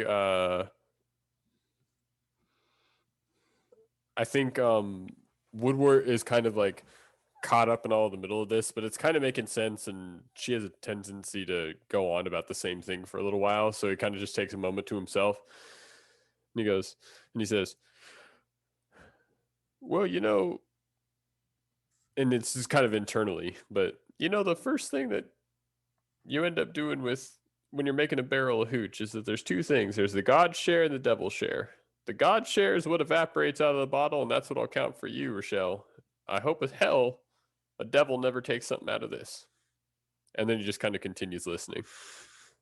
Absolutely. Yeah. So the boon of Rochelle is starting to kick in, and you can hear this kind of like silly pink-cheeked chuckle of Rochelle. And you start to slowly go upon your path to learning Goblin Alchemy. You start to get that Alchemist Awesome. level 1 little Great. free archetype bubbling. Okay. Michael, as this is happening, you can see Bubble Boil is now playing favorites. She sees the gnome is picking it up, and she's like, "Yes, smart gnome, mushroom person knows. Let me speak to mushroom." And she is getting all in your case, like, "Fire burns, fire releases energy with the form of heat," and she starts going off about like just year one like college chemistry stuff, and she does not hold back. Okay. He's just narrows his eyes at times, just like, you know what? Yeah, he knows what's going on, but you know what? Maybe he could glean something from it. Maybe he could, salvage something from this mess. Absolutely. So yeah, this will be a growth process. You are now in Bubble Boil's School of Hard Science Knox. So as you continue to take the effort to keep meeting with Bubble Boil and keep role playing the education, you can continue to either grow or learn like a few formulas, or maybe even step into an entire new class. That being said, next up, Kylie, you get a letter. A letter is definitely made out of animal hide. It is heavy to the touch. It is moist. It is very dense with water. And you roll it open, and first of all, the sigil of the sea wolf is just emblazoned on this thing. And as the writing continues, you see Larian's really curt and short handwriting. It says, "Hey, period. Got a blue rock the other day. Period. She's all right. Period. Seas are getting mighty choppy. Don't go to the Eastern Hemisphere. Period. What else can I do? Help me out. Period. Signed, Larry and Voss, Seawolf. You know the rest. A man of many emotions. Wow.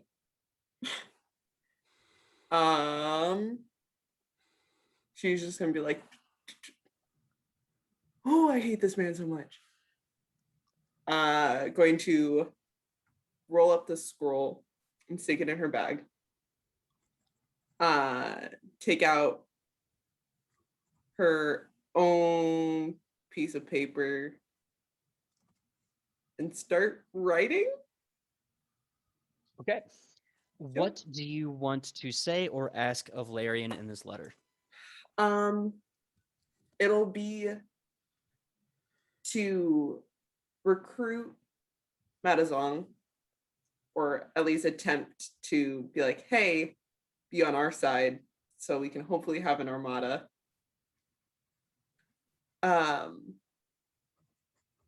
Asking I'm gonna regret this, but it's fine. Asking how the journey north went. Okay. Because she's petty. Asking if he needs anything from her. Telling them that we're going to Asmacon and that she will be headed home maybe after. Give me a diplomacy check really fast. This next letter you're gonna get is just gonna say send nudes. I would never imagine him to be an F-boy like that. That's Tobias. Larry has more class than that. Tobias would be like, verily, send me a scantily clad fresca. That's a 15. Paint me like one of 15. your Adelphon girls. Paint me like one of your Adelphon girls. Nice. Okay, so you put the letter in the air. Suddenly, this pitch black raven grabs it, does an arc back, lands, drops the paper. Oh. The black raven looks at you. Suddenly, you see his blue fire start to burst out of the back of the raven. This eerie blue flame, and you hear this voice kind of comes in. Hey, is this thing working? Tessa, am I doing this right? I don't know your magic. Does it work? Take your word for it. Yes, Tessa, I'm talking to her now. Tell the rat folk I'll be there for prayers later. Oh my god. Hey. How's it going? Hi. Yeah. Oh, good, you can see me. I can only kind of see you. Yeah, this is weird. Yeah. So, long story short about the journey north. It went okay. Me and Mom are all right. Good. She's definitely not my favorite person, but you know. Yeah, we're working on it. We're having lunch next month to talk. I don't like talking. You never did. No. Ugh. So yeah. I guess me writing that letter just now was useless. No, I wouldn't have been able to. Tessa, how does this damn thing work? I wouldn't have been able to do this had you not written the letter. Your elven magic's weird. Don't you look at me, I should know. Sorry. Yeah, this is weird. Yeah, so we're headed to Osmocon. Mhm. We're trying to figure out how this is all going to go. I'm going to head home after. Home where? Back to the rock? Back to the sands. Home. Is that it? Home. That's it. Tessa, Close the door. Somebody get to see you before you go back. Maybe. Are you gonna be down this way, I guess?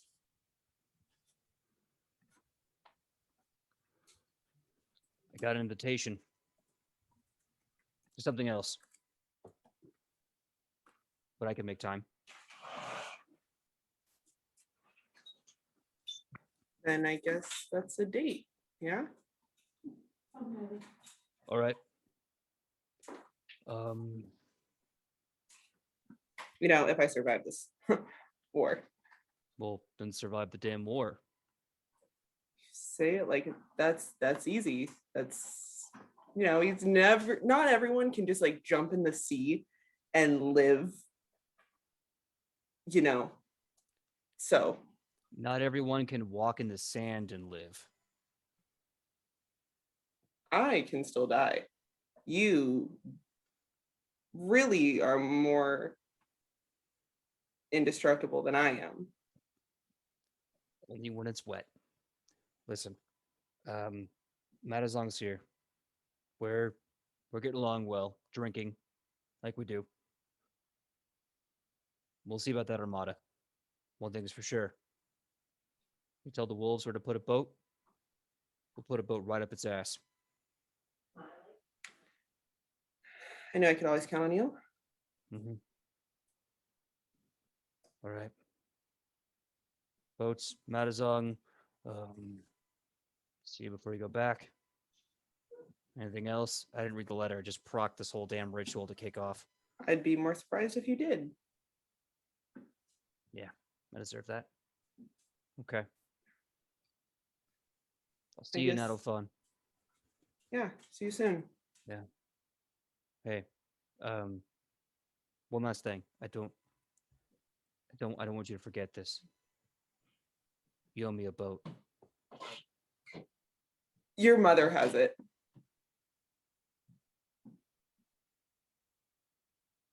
Essa, get in here. And the damn and the thing. And the I gotta talk to mom. And the damn thing. All right. I'll talk to you later. Because it's about a boat and the blue fire vanishes.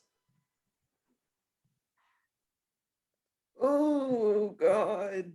Okay, yeah. So going back to Alphon. Cool. No doubt.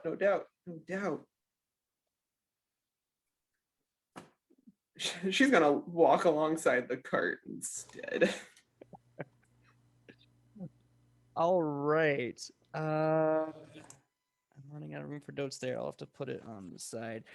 Sam, you are training with Hera and Antigone. I got 20. Yes, yes.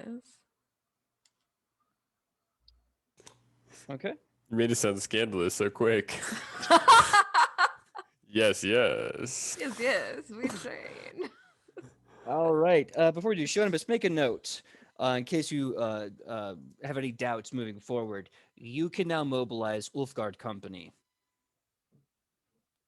remotely, as long as you can basically write a letter to Larry and Voss.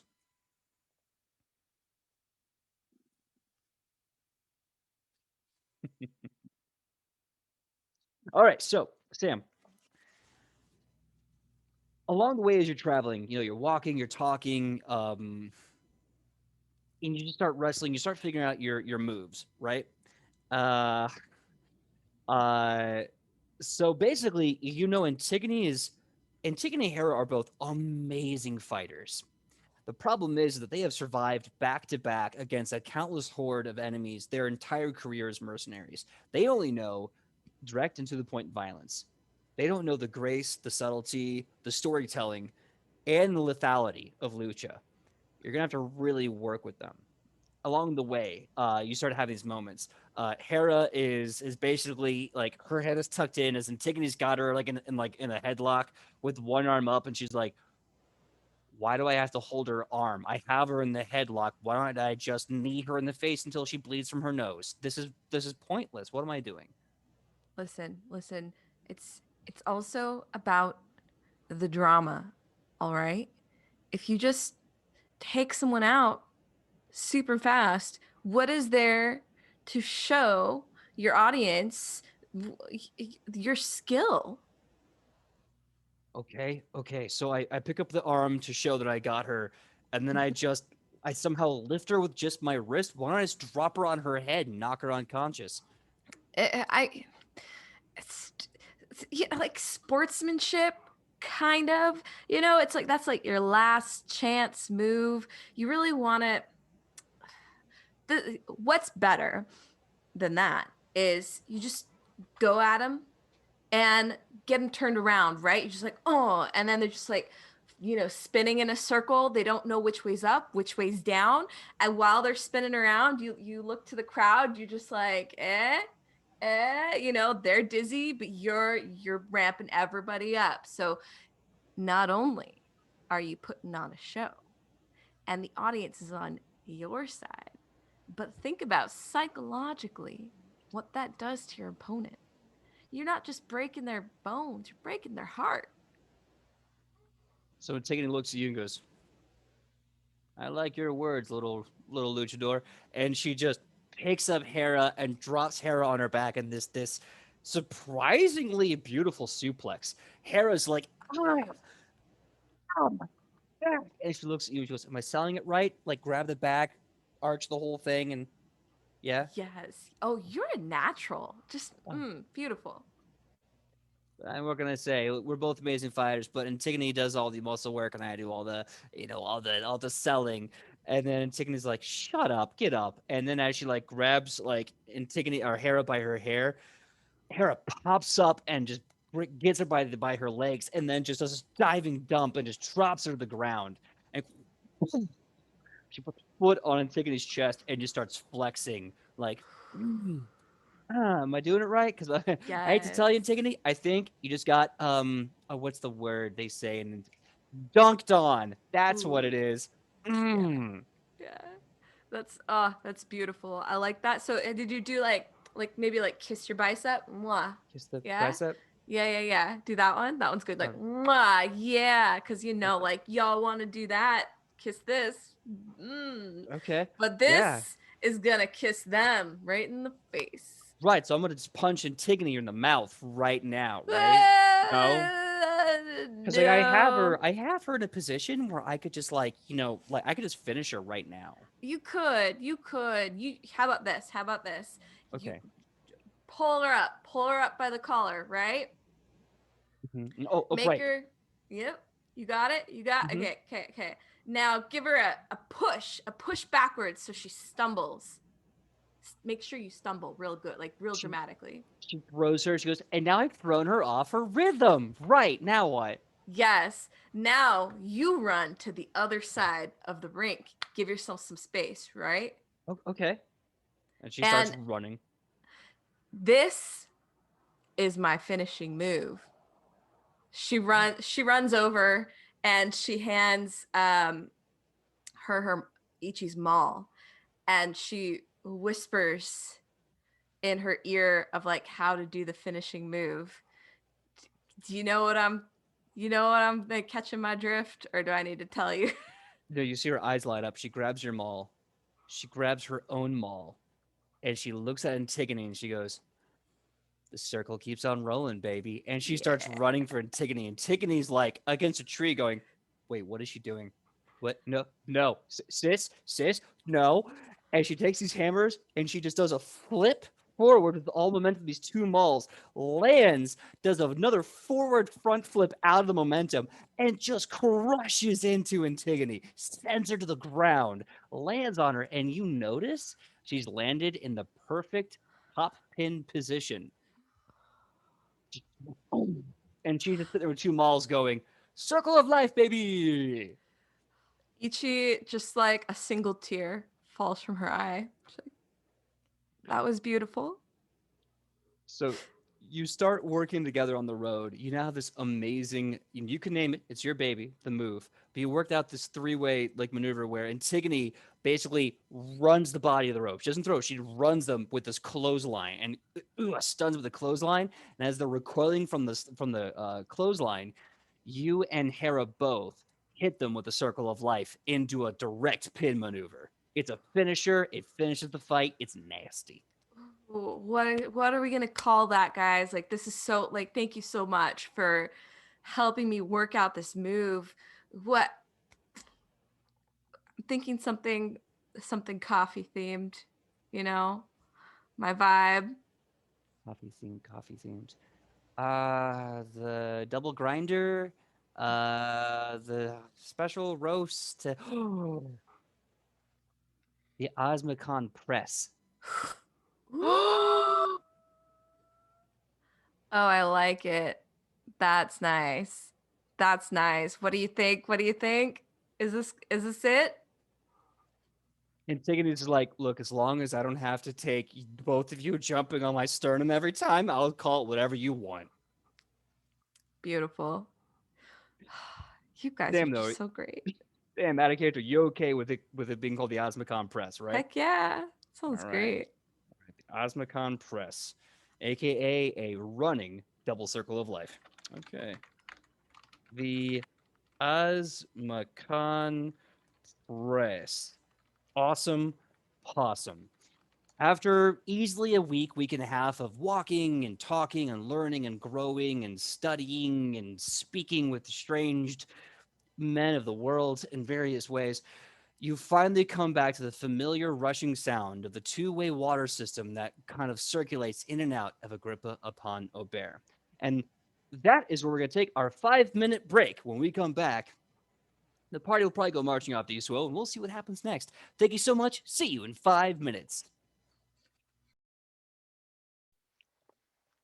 Hey everyone, thank you for giving us a 5-minute break. Thank you so much indeed.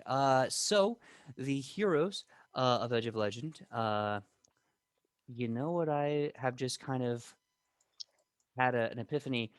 The heroes of Edge of Legend, appropriate name, but the heroes themselves need a group name. I don't think the heroes of Edge of Legend have a group name. So maybe we'll have some talking. You guys can throw out some selections and some choices, and who knows? Maybe next episode we'll either have an idea or we'll put up a vote. Either way, let's figure out a name for the heroes. Not everyone can be the Mighty Nine. You know what I'm saying? Someone's gotta have a different name. Rufa Industries. Rufa Industries. Oh, ballsy, very ballsy. Ichi wants to know who's asking, first of all. Oh, Who needs this information?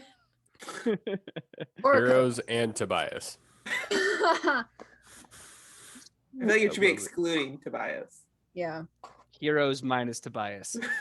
Minus Tobias. That could be your name. It's like an indie band. Anyway.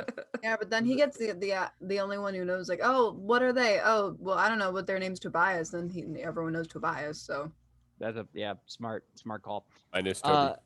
Minus Toby. Minus the intern. So you have arrived at Agrippa upon Aubert. You smell the fragrant smell of the city. Beautiful, clean. You can hear the rushing water, which is just so alive of energy. And it's funny, if you want to tap into it for like excitement, you're hyped. But if you want it for Zen meditation, it's flawless. It has that quality. As you are there, you're looking at Isuo's place. I believe a few of you went to his domicile. I'm sorry, their domicile for runes. So remembering this place, you go to Isuo's home, open the door, and you are right in their living room.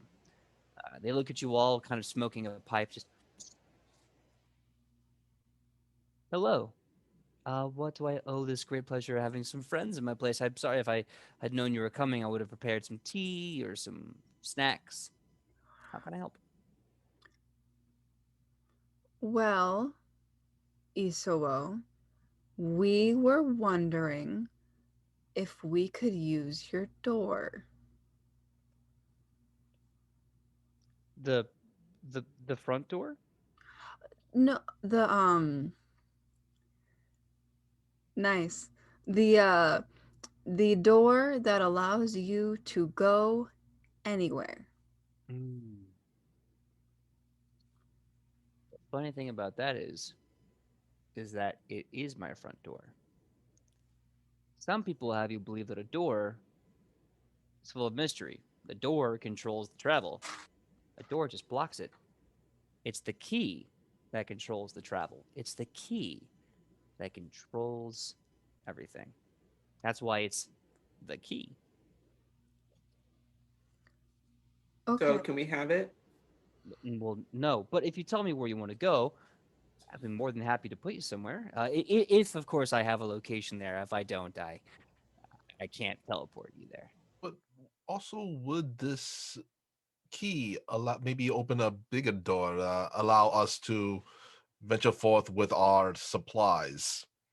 Because starvation and dehydration, not a look that Rufa wants to sport this season. I understand. I understand. Good, Rufa. Always thinking the extra mile. That's what I like about you, Rufa. Regrettably, no, it is just my home. Mm. And my home cannot hold two horses and a carriage. Well, luckily, we can always get supplies when we get there. Probably. Um, However, the more important question is, do you have a location in Asmacon? Hmm. Oh, an Asmacon. I don't think it's still standing anymore. Hmm. No, not since the Red Rock air raids, unfortunately. Do you have a location that will get us close to Osmocon? Well, except outside of the sandy bit. Yeah, what he said. Unfortunately, no. Only put one location in major cities. I put it in North Asmacon so I can do business with the entire continent. That's the only location I have there. I will Well, rebuild, but right now I don't have anything else. alternatively, do you know a mildly safe way that we can get to Asmacon? Well, why don't we use this door to go to Adelphon and get on our boat? Yes, and if you have a boat that's big enough, we could transport our supplies. Oh no. Isuo smiles and he kind of chuckles. He goes, "See, now you're all thinking. Now you're all thinking and asking the right questions. Do I know someone that can take you? I imagine you mean south of here, across that very fascinating landmass. I know many great people in the harbor. They'll be more than happy, on my word, to take you. And I mean people specifically experienced at getting to Asmacon from Agrippa upon a bear. Probably some of the best. Now, if you want to go to Adelphon and take a certain boat out of their docks, more than welcome to. However, you'd have to go a long way across the east continent south to land there. You might not like where you land along the east continent of Asmacon.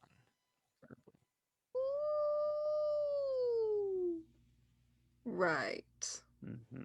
Well, we would be more than happy to meet some of your friends in Agrippa upon Aubert that would possibly be able to take us and our caravans of stuff Mm-hmm.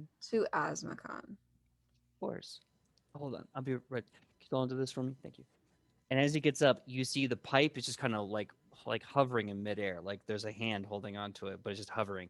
And he gets up, he goes, "Okay." I'm sorry. They get a piece of paper and they get like a little doot doot doot doot, and they start writing out this like massive, like coupon, basically. They hand it to you and say, "You're gonna go to the docks, and you are going to ask about the mariner that gets across the sand sea. There's going to be only one there, trust me, and he will be happy to take you across."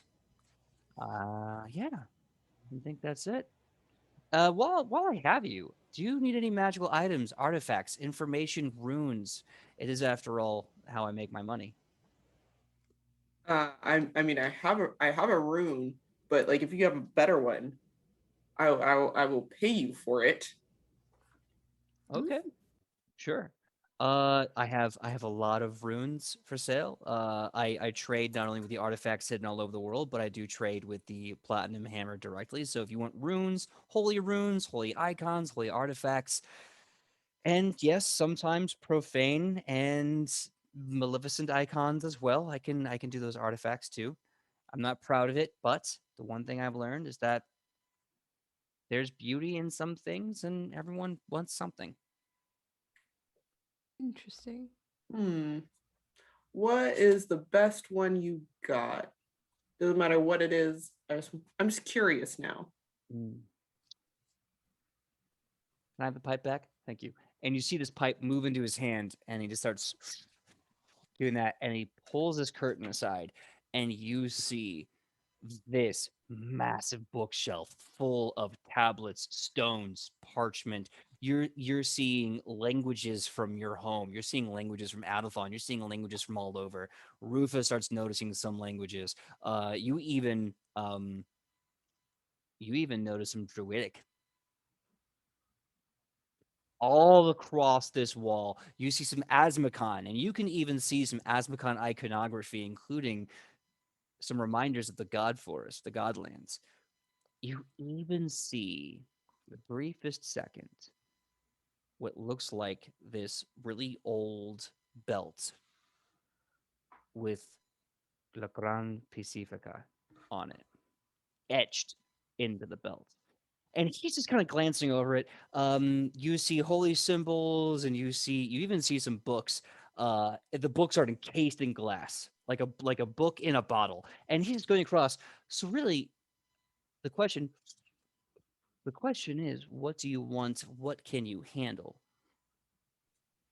And of course, how much you can afford. Because I'll give you a discount because we're friends. But regrettably, I have to make money. I mean, I'm over 2,000 years old. I feel like I can handle quite a bit. Mm-hmm. Um, yeah, she's gonna like refocus on the Nubian language. Mm-hmm. Like, what's that? Oh, well, I made some really great friends in the Nubian court remotely. Sometimes I go to parties, very rarely, but I get to go to parties. And I started working into the Nubian god magic, the Nubian god runes, and of course the coins of. Well, you might like this. The coins of the scale, as well as the blood of Set. Do you have anything for Anubis? The coins of scale would probably.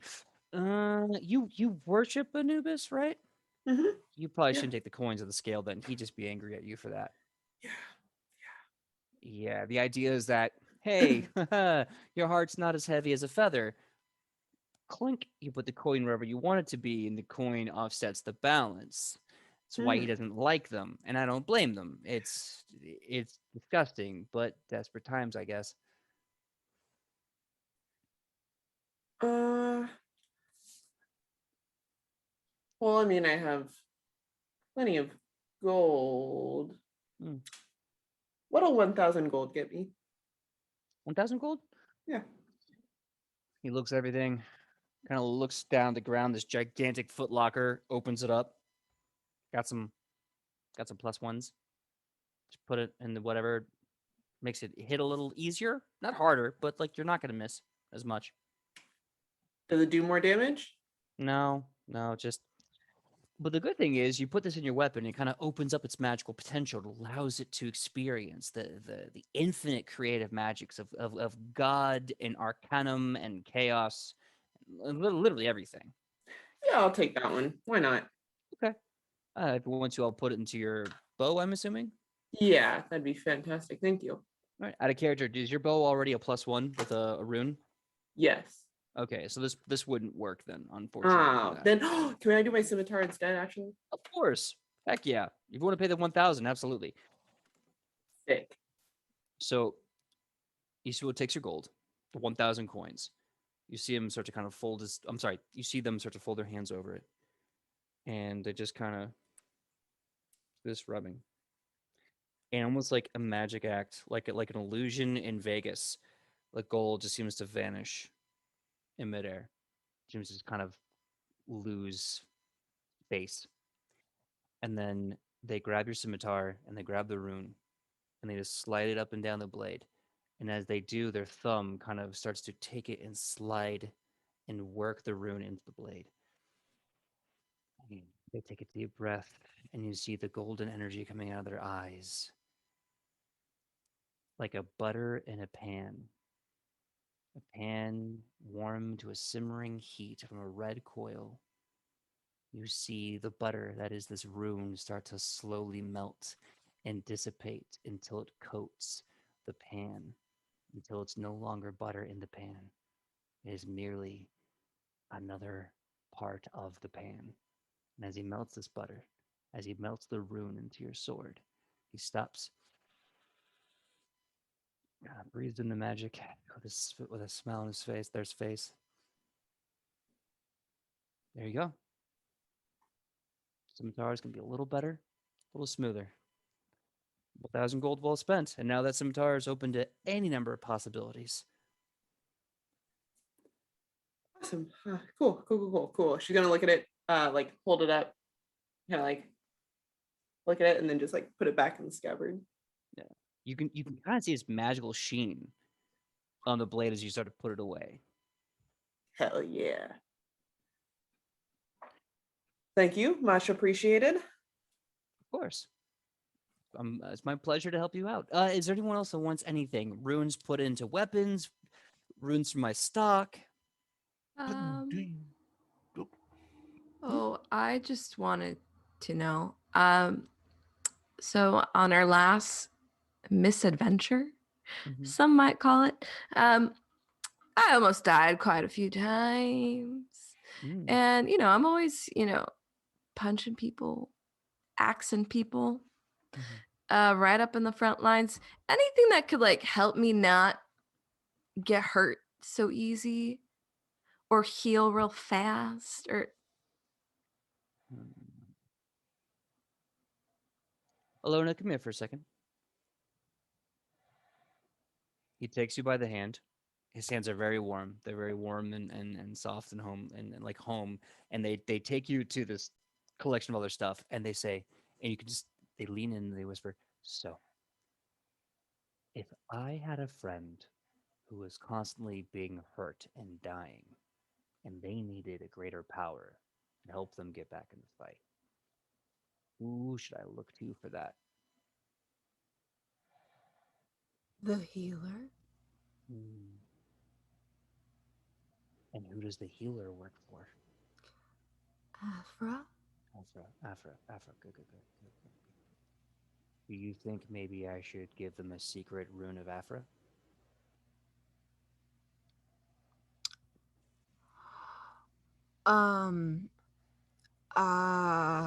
Alona gets a little flustered.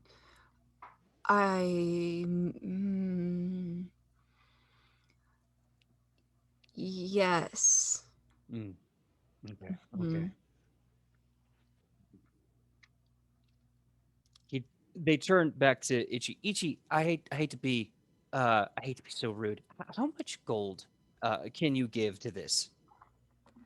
name your price. Unfortunately, that's not how this works. I have to know the money so I can give you the proper. Okay. Yeah. Shonovis, how much did you give him? I gave him 1,000, but like I have quite a bit saved up. Okay. What can you do with 1,000 gold? Is it good? It's gotta be really good, right? No, unfortunately, 1,000 is kind of the starting rate. Ugh. Okay. Yeah. Okay, but we could start there, yeah. 1,200. How about 3,000? 3,000 sound doable? I honestly don't know if I have 3,000 gold. I feel like I have more than I have written down. How much does it cost to just get a rune you brought here put onto like a knife or something? Oh, I mean, if you already have the rune, that's most of the job. I can just do it for free. Oh shoot! Hey Ichi, I got cash. Got cash. Yeah, I got coin. Oh, I just haven't used it on anything. In my bag. Okay, looking in my bag, my character sheet and my notes. I actually have. I got 2,000 to start, with a little left over. Just so in case I get hungry, I can get a sandwich. Yeah. So you need like 1,000 gold pieces. You got that, Woodward? Yeah, Spare? I Really? haven't. Yeah, I haven't spent money yet. Not really. Oh, I got. It was a couple gold to get the run amok game okay. official board game from the KB Toys, and then I it was like a gold or two here for a couple drinks, but Okay. yeah, I got 1,000. You can have. That would be amazing. Then I could keep, I keep a few for I gotta make sure I can get a bun whenever their buns are available, you Yeah, know? no, that's very yeah. You should definitely keep that in mind. I just like I feel like investing in you means I won't get hit as often, and I'm okay with that. If gold makes that happen, then that's fine. You got a deal. You got a deal. All right. All right, buddy. We got 3,000 gold. What can you give me? Sorry, that was rude. I appreciate you for your magics and mysteriousness. Take my It's money and his money. I would be very happy to take both your money, and of course, thank you. And they take your hands, and the gold, and again the magic trick with those kind of, and you can see it just losing density and space until mysteriously the gold is gone, and then they turn around and go, okay, so Ilona, Mm-hmm. you're gonna have to keep a close eye on this one because I think for our luchador friend for 3 gold, yeah, and you see them kind of like move some things back and get this little kind of stone octagonal like pendant, and on the pendant is this kind of rough etched passion flower symbol. And they go to Ichi and they say, Ichi, where would you like this placed? On your armor, on a jewelry? Where would you like this on your person? Mm. Each's got this like little armor neck plate right here. Mm-hmm. Right there. Right in the middle. Yeah. Okay. Alona, as the only priestess of Afra in this room, I'm going to need you to bless this lesser blessing of Afra, please. Could you just take a few minutes to do that for me? Of course, yeah. Wonderful. Um, she takes it and she looks at it and she's sighs a heavy sigh and she's like, okay. She holds it in her hands, and then you see golden light shining around her hands, and then it changes to purple, and then she opens it, and you see a little bit of color has appeared on the rune. She hands it to Iso. Isuo takes it with a knowing smile. He, I'm sorry, they ask for consent for your the necklace thing, the metal necklace thing, and they start kind of rubbing it in there. And as they do it, you start to feel this great warmth, Ichi, just kind of just moving, pulsing through you. It kind of feels like that subtle joy you get when you're hanging out with friends. You know, that kind of laughter, that kind of silliness, those stupid inside jokes. You know, it feels like that perfect little bit of just wholesome reality. And it melts into it again, just like when the last sip of wine vanishes in the glass. Just a little bit of purple at the bottom and everything else is gone. And she takes her swig. And as it melts away, uh you kind of start to feel this presence going, hi, how are you, girl? It's good to see you. You have been bestowed with that piece of armor the lesser blessing of, or the lesser rune of Afra. What this will do, if you can take 10 minutes to focus or pray or even be out in the sunlight and just not do anything for about 10 minutes, you can recover um, basically your constitution modifier. And if you start making like checks and start doing things, you can double that. It's not a regen, it's not a fast heal. You have to take the time, but you can knit your body back together by sheer force of positive will. Oh, that was nice. That felt really nice. Alona, you helped with this? Yeah. Yeah. Thank you. it's pretty too. I'm glad you like it. Does anyone else have anything for the magical weapons, artifacts, information for artifacts that I may not have here currently? Rufa has some requests. Of course. We are encountering danger that is escalating quite exponentially. Back home, Rufa used tools called talismans. Mm-hmm. Was wondering if Isuel perhaps has such tools. My very good friend, I have every talisman. Well, okay, that's hyperbolic. I have a lot of really exciting talismans. Oh, good, good. Rufa, let's see. Rufa kind of leans in and whispers his request into Isuel's ear. I'm going to really quickly, I think I have it. See. Mhm. In our special chat, these are the talisman that I'm requesting. Do you have the gold to pay for these? At Yes, market because they're value. all really, really cheap. Talismans are cheap. Talismans are heckin' cheap, but then again, they're also like one use and they're done. Yeah. Yeah, they easily take the money. Mm. So mark that off your sheet and add those items to your list as they quickly procure those for you. Okay. And Rufa Mhm. has one other question. Of You course. said that your store in Asmakan has been burnt down. Is that correct? Yes, it has been compromised, but that's okay. Rebuilding is always what we do best. Well, if Rufa and Rufa's friends make it to that direction, if we could get the project starting as soon as we get there, maybe that is perhaps a job that we could negotiate on. I love that you're trying to negotiate to rebuild my home. I'll say this. If you want to do it out of the kindness of your own heart, I will remember that. Either way, do what you will. That's what's the great thing about having free will. It's whatever you will. Rufa will keep that in mind, and also perhaps Rufa has never really have been out to Asmakan. Does he looks over at Itchy? Maybe Itchy and maybe you.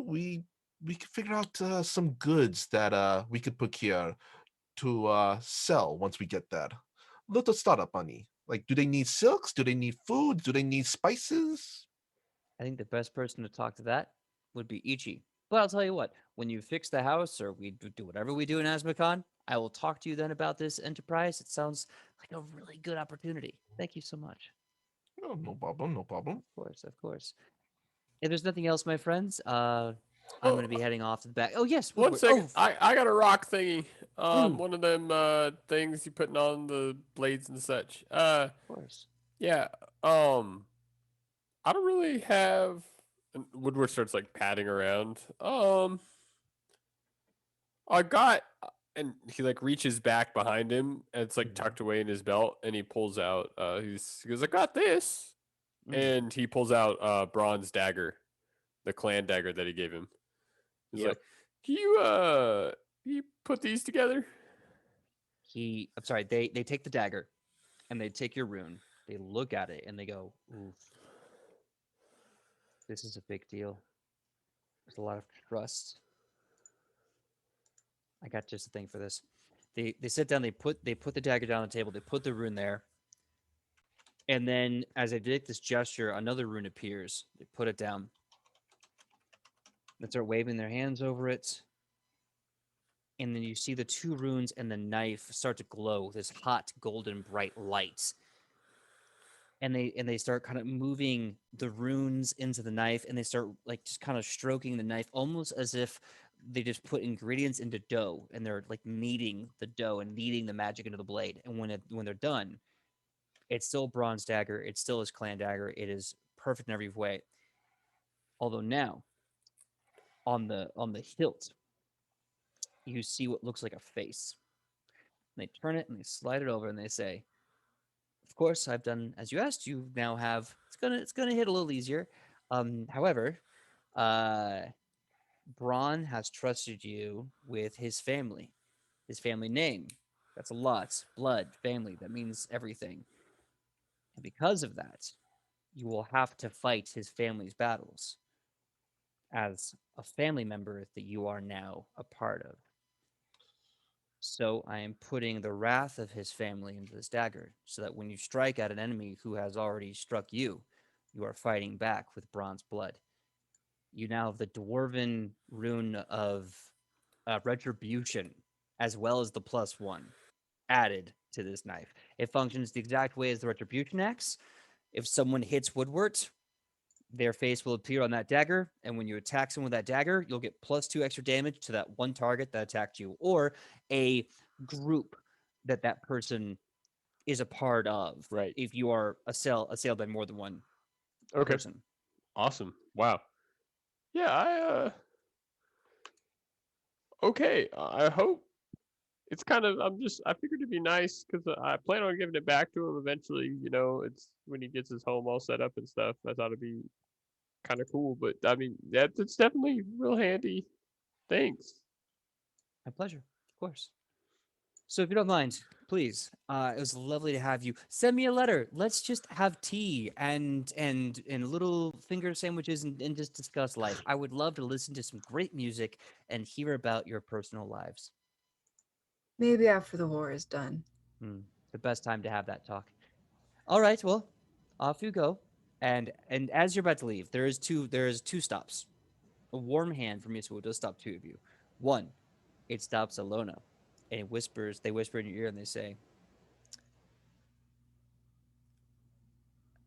"You know, that rock was just a dead rock when I gave it to you."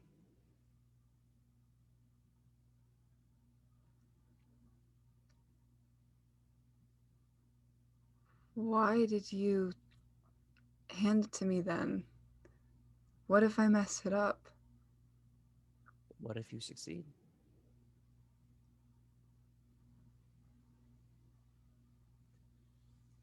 And they just walk away with a knowing, joyous smile, like a proud parent looking at their kid that just told the truth for the first time, that kind of thing. And they put a hand on Rufus' shoulders. And they pull them in, put a hand over their mouth, and they whisper to Rufa, "She has noticed you. She will make herself known to you. She is coming for you, and she will mark you. Have no fear when this moment comes." Everyone, please have a wondrous time. Remember, go down to the docks, get on the boat, have safe travels to Azmakan. I love you all, and I will see you next time. I have to go. I have to go to the back door. Goodbye.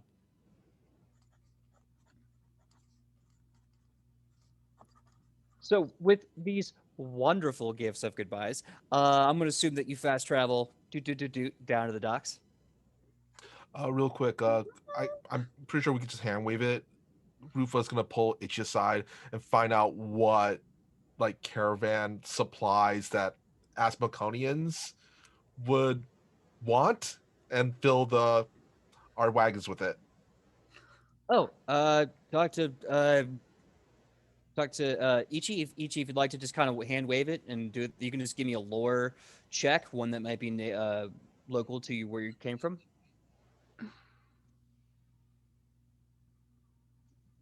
The Do you Let's want to RP it out, or that's do you a- want to that's- just lore check Well, I it? did do a lore check. Okay. That's a 6. Yeah, economics. Rufa, I didn't pass that class. Yeah. I know what they really need though, is they need us to defeat those orcs. I can help with that. All right. But I'm sure we'll figure out when we get there, right? Oh, you want to bring them stuff Yes, with we us? bring some supplies. We could trade. We could sell. Maybe get some goodwill. Hey, if I'm with you, the goodwill's taken care of. So check that off your list. But True, but you can't eat goodwill. I would say whatever is the local specialty around here, they're not going to have in Asmacon. So let's just, that'll probably work. And if not, Rufa, you and I, Rufa, we can sell anything. You know that. You know that. True. All right. Let us fill the carts with some supplies and what we will need. Does anybody else need anything? Anything? Well, I guess mundane, food, equipment, uh, restock of items. Oh, I need well, shoot, I guess we could have asked. Does anyone know where a bookstore is? Rufa looks over at up in the sky at a certain person with a bunch of dice, has a beard. Do we? Yeah, looking around the market district, you see that there are not like bookstores dedicated to books, but you kind of get the vibe that there are stores that sell books. The KB Toys sell books. Of course, Reginald's Regalia and Madam's Magnificence, they sell books. Basically, every place you go will sell a book or two. Also, if you want some of the best writing in town, the Type and Pint has not only the freshest drinks, but the hottest presses. Right. If because we're gonna be uh wrapping up relatively soon, I figure I can kind of say that Woodward goes and get something that we can reveal later on the road. Sounds Same. good to me. Sounds good to me. Same. Great. Fun.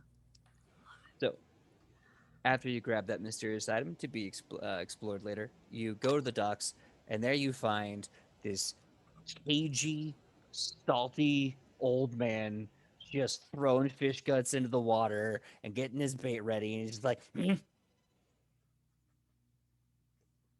"What you been looking at me for? What you want with me, my boat and my person? What do you want?" Ooh, Alona immediately dons Seabeard. Aye! We have a coupon! Are you hitting me right now with this? Are you mocking me to my face? That's very rude of you. No, I'm appreciating. Okay, I'm sorry. Alona, Rufa's gonna lead in like, don't agitate the man. Do not agitate the man. Hey, And we are man. not undercover anymore. Hey, so we just we met our friend Isuo, and he gave us this pass to hopefully get us to Asmacon, and he said you could do it and that you were the best one for it. I have Hooch. I almost corrected my bad eye. All right, listen. Here's how this is gonna go down. All right. First things first, we're gonna need to see the coupon from you. So I am a solid, and that'll get you half the way there. Do I have the coupon? I don't have. Who has it? Someone got do. the paper, right? Great. Oh yes, Seabeard, if you will. Alona This just- salty Fuck old them. man, back haunched, knees bow-legged, and splayed like Gollum, just kind of like comes over to you, snatches it out with these tiny gnarled fingers of like steel cables and wrenches out. Aye, that's his handwriting, all right. Right, fine. You're getting in the boat. Oh, And you I'm said- gonna warn you. oh, What was that little well, man? You said halfway, right? That'll get you half the way. The other half is this warning. I don't need much. I just need paper and to issue warnings to absolute strangers. So, here's what's gonna go down. I'm gonna get you on my boat. I'm gonna take you across a little abomination called the Sea Sands. Sand seas. Sea ocean. Sand ocean. Just you wait. You're gonna see things. You're gonna see a sandbar, the likes of which. Why? You're gonna make you question your gods. You're gonna see water. The likes of it. They're gonna make you question your devils. And if you're lucky, if you're freaking lucky, you won't be lost at sea. Whether it's sand or ocean, you won't be lost. But they'll come for you. Aye, they'll come for you. Ah, eyes. Eyes is creatures got like those eyes. No, stare for your soul. To your stomach. Where you eat your food. Anyway, right. Get on the boat. We leave like now. Get everything packed up. We're gonna go. Yeah, we can go now. I'm just really hoping we don't get lost because you'd be lost too. I am and the only would- one that knows the really way. end the Hey, franchise. ooh, ooh. Dare question me. Get on the boat. And he points, and you see what looks like it looks like the world's biggest wooden Red Rider wagon with wheels.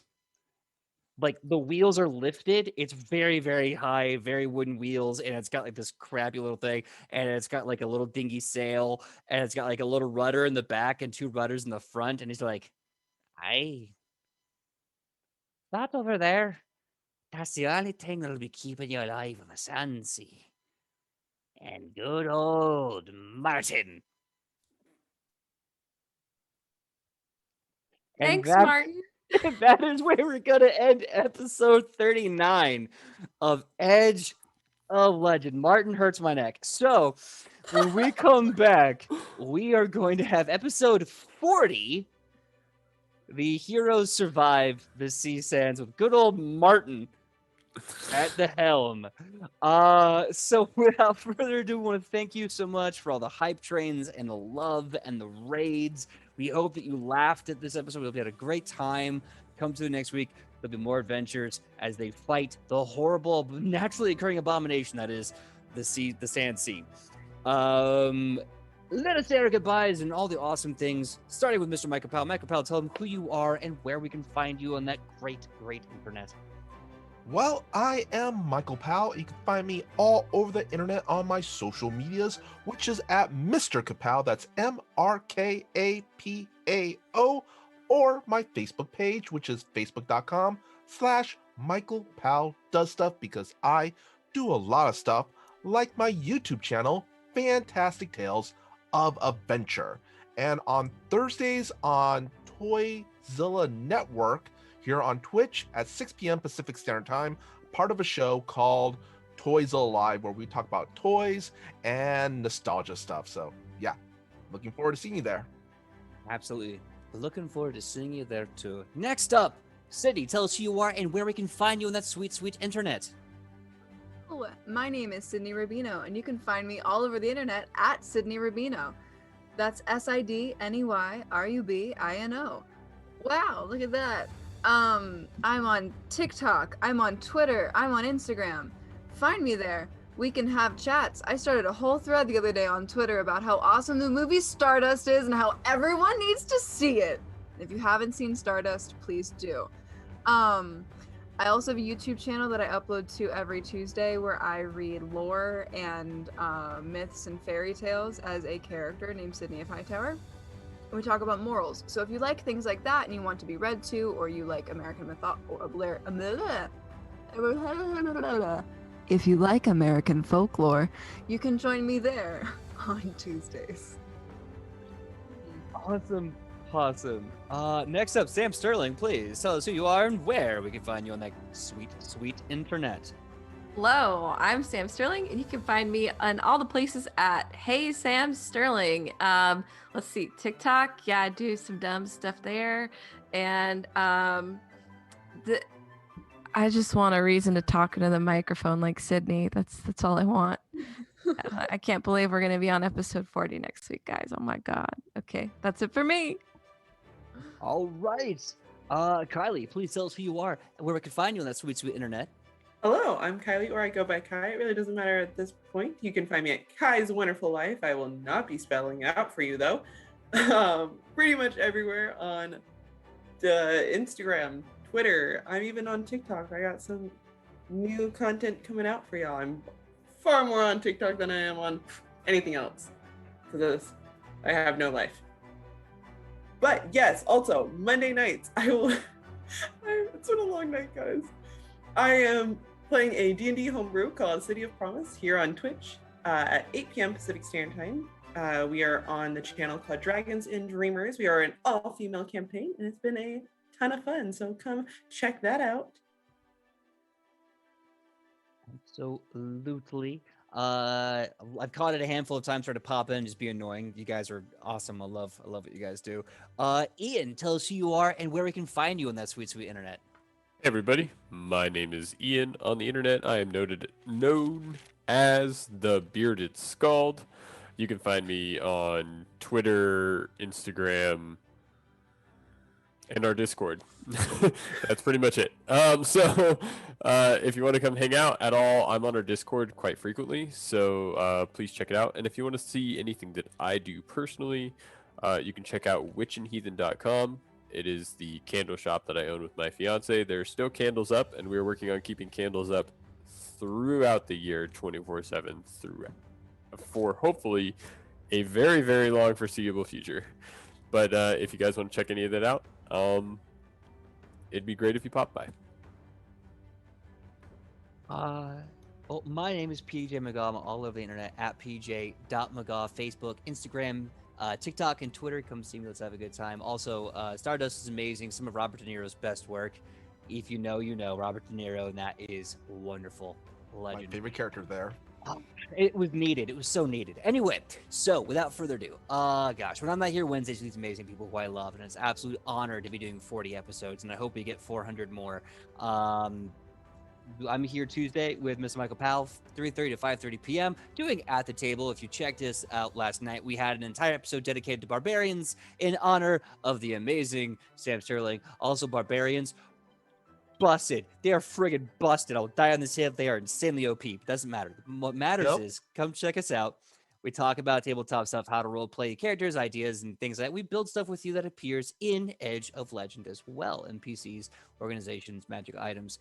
When I'm here Wednesdays and Tuesdays, come check out Sam Sterling and myself on twitch.tv/Gilding Light as we do Poison Tulips. We had episode 1 air last Saturday. We have this one coming up this Saturday, 1 p.m. to 3 p.m. Last episode, I played an avant-garde, manic, high as balls tabaxi art designer, and I got to slap Tobias around because he was so beautiful I had to destroy him. So that was like 20 minutes of a 2-hour episode. If that sounds redonkulous, come and see episode 2. We have no idea what the hell is going to happen until we've already done it. I think we're going to a fighting ring this next That's like a Victorian right. style fighting ring is kind of like the vibe. So yeah, we're going to go to like Victorian Vegas and make some bad choices in a fighting ring. So come see what happens. What's the worst that could happen? I'll probably kill a guy. Also, Saturday, that's the thing that's going. Come check it out on Gilding Light. It's going to be amazing as always. May 9th, Jasper's Game Day. Okay, cool. In the chat, I put a link, bit.ly/ JGD auction, all one word. Click that. It should take you to the Jasper's Game Day website. It's going to be a little hard to find, but if you find my name, put in the raffle, you get a chance on May 9th to be in my game that I'm running for Jasper's Game Day. You want a little secret? Tough. Join it, and I'll tell you. So come find out. And I love you all, and I hope to see some of your faces at that table, and I will GM for you for a great cause about suicide awareness and prevention. There's some other secrets, some friends of ours that we've been reaching out to for some amazing other things, and we'll tell you more about it when that time comes. Until then, this has been episode 39. You've been legends. We love you. We'll see you here, same that time, same that channel, for episode 40.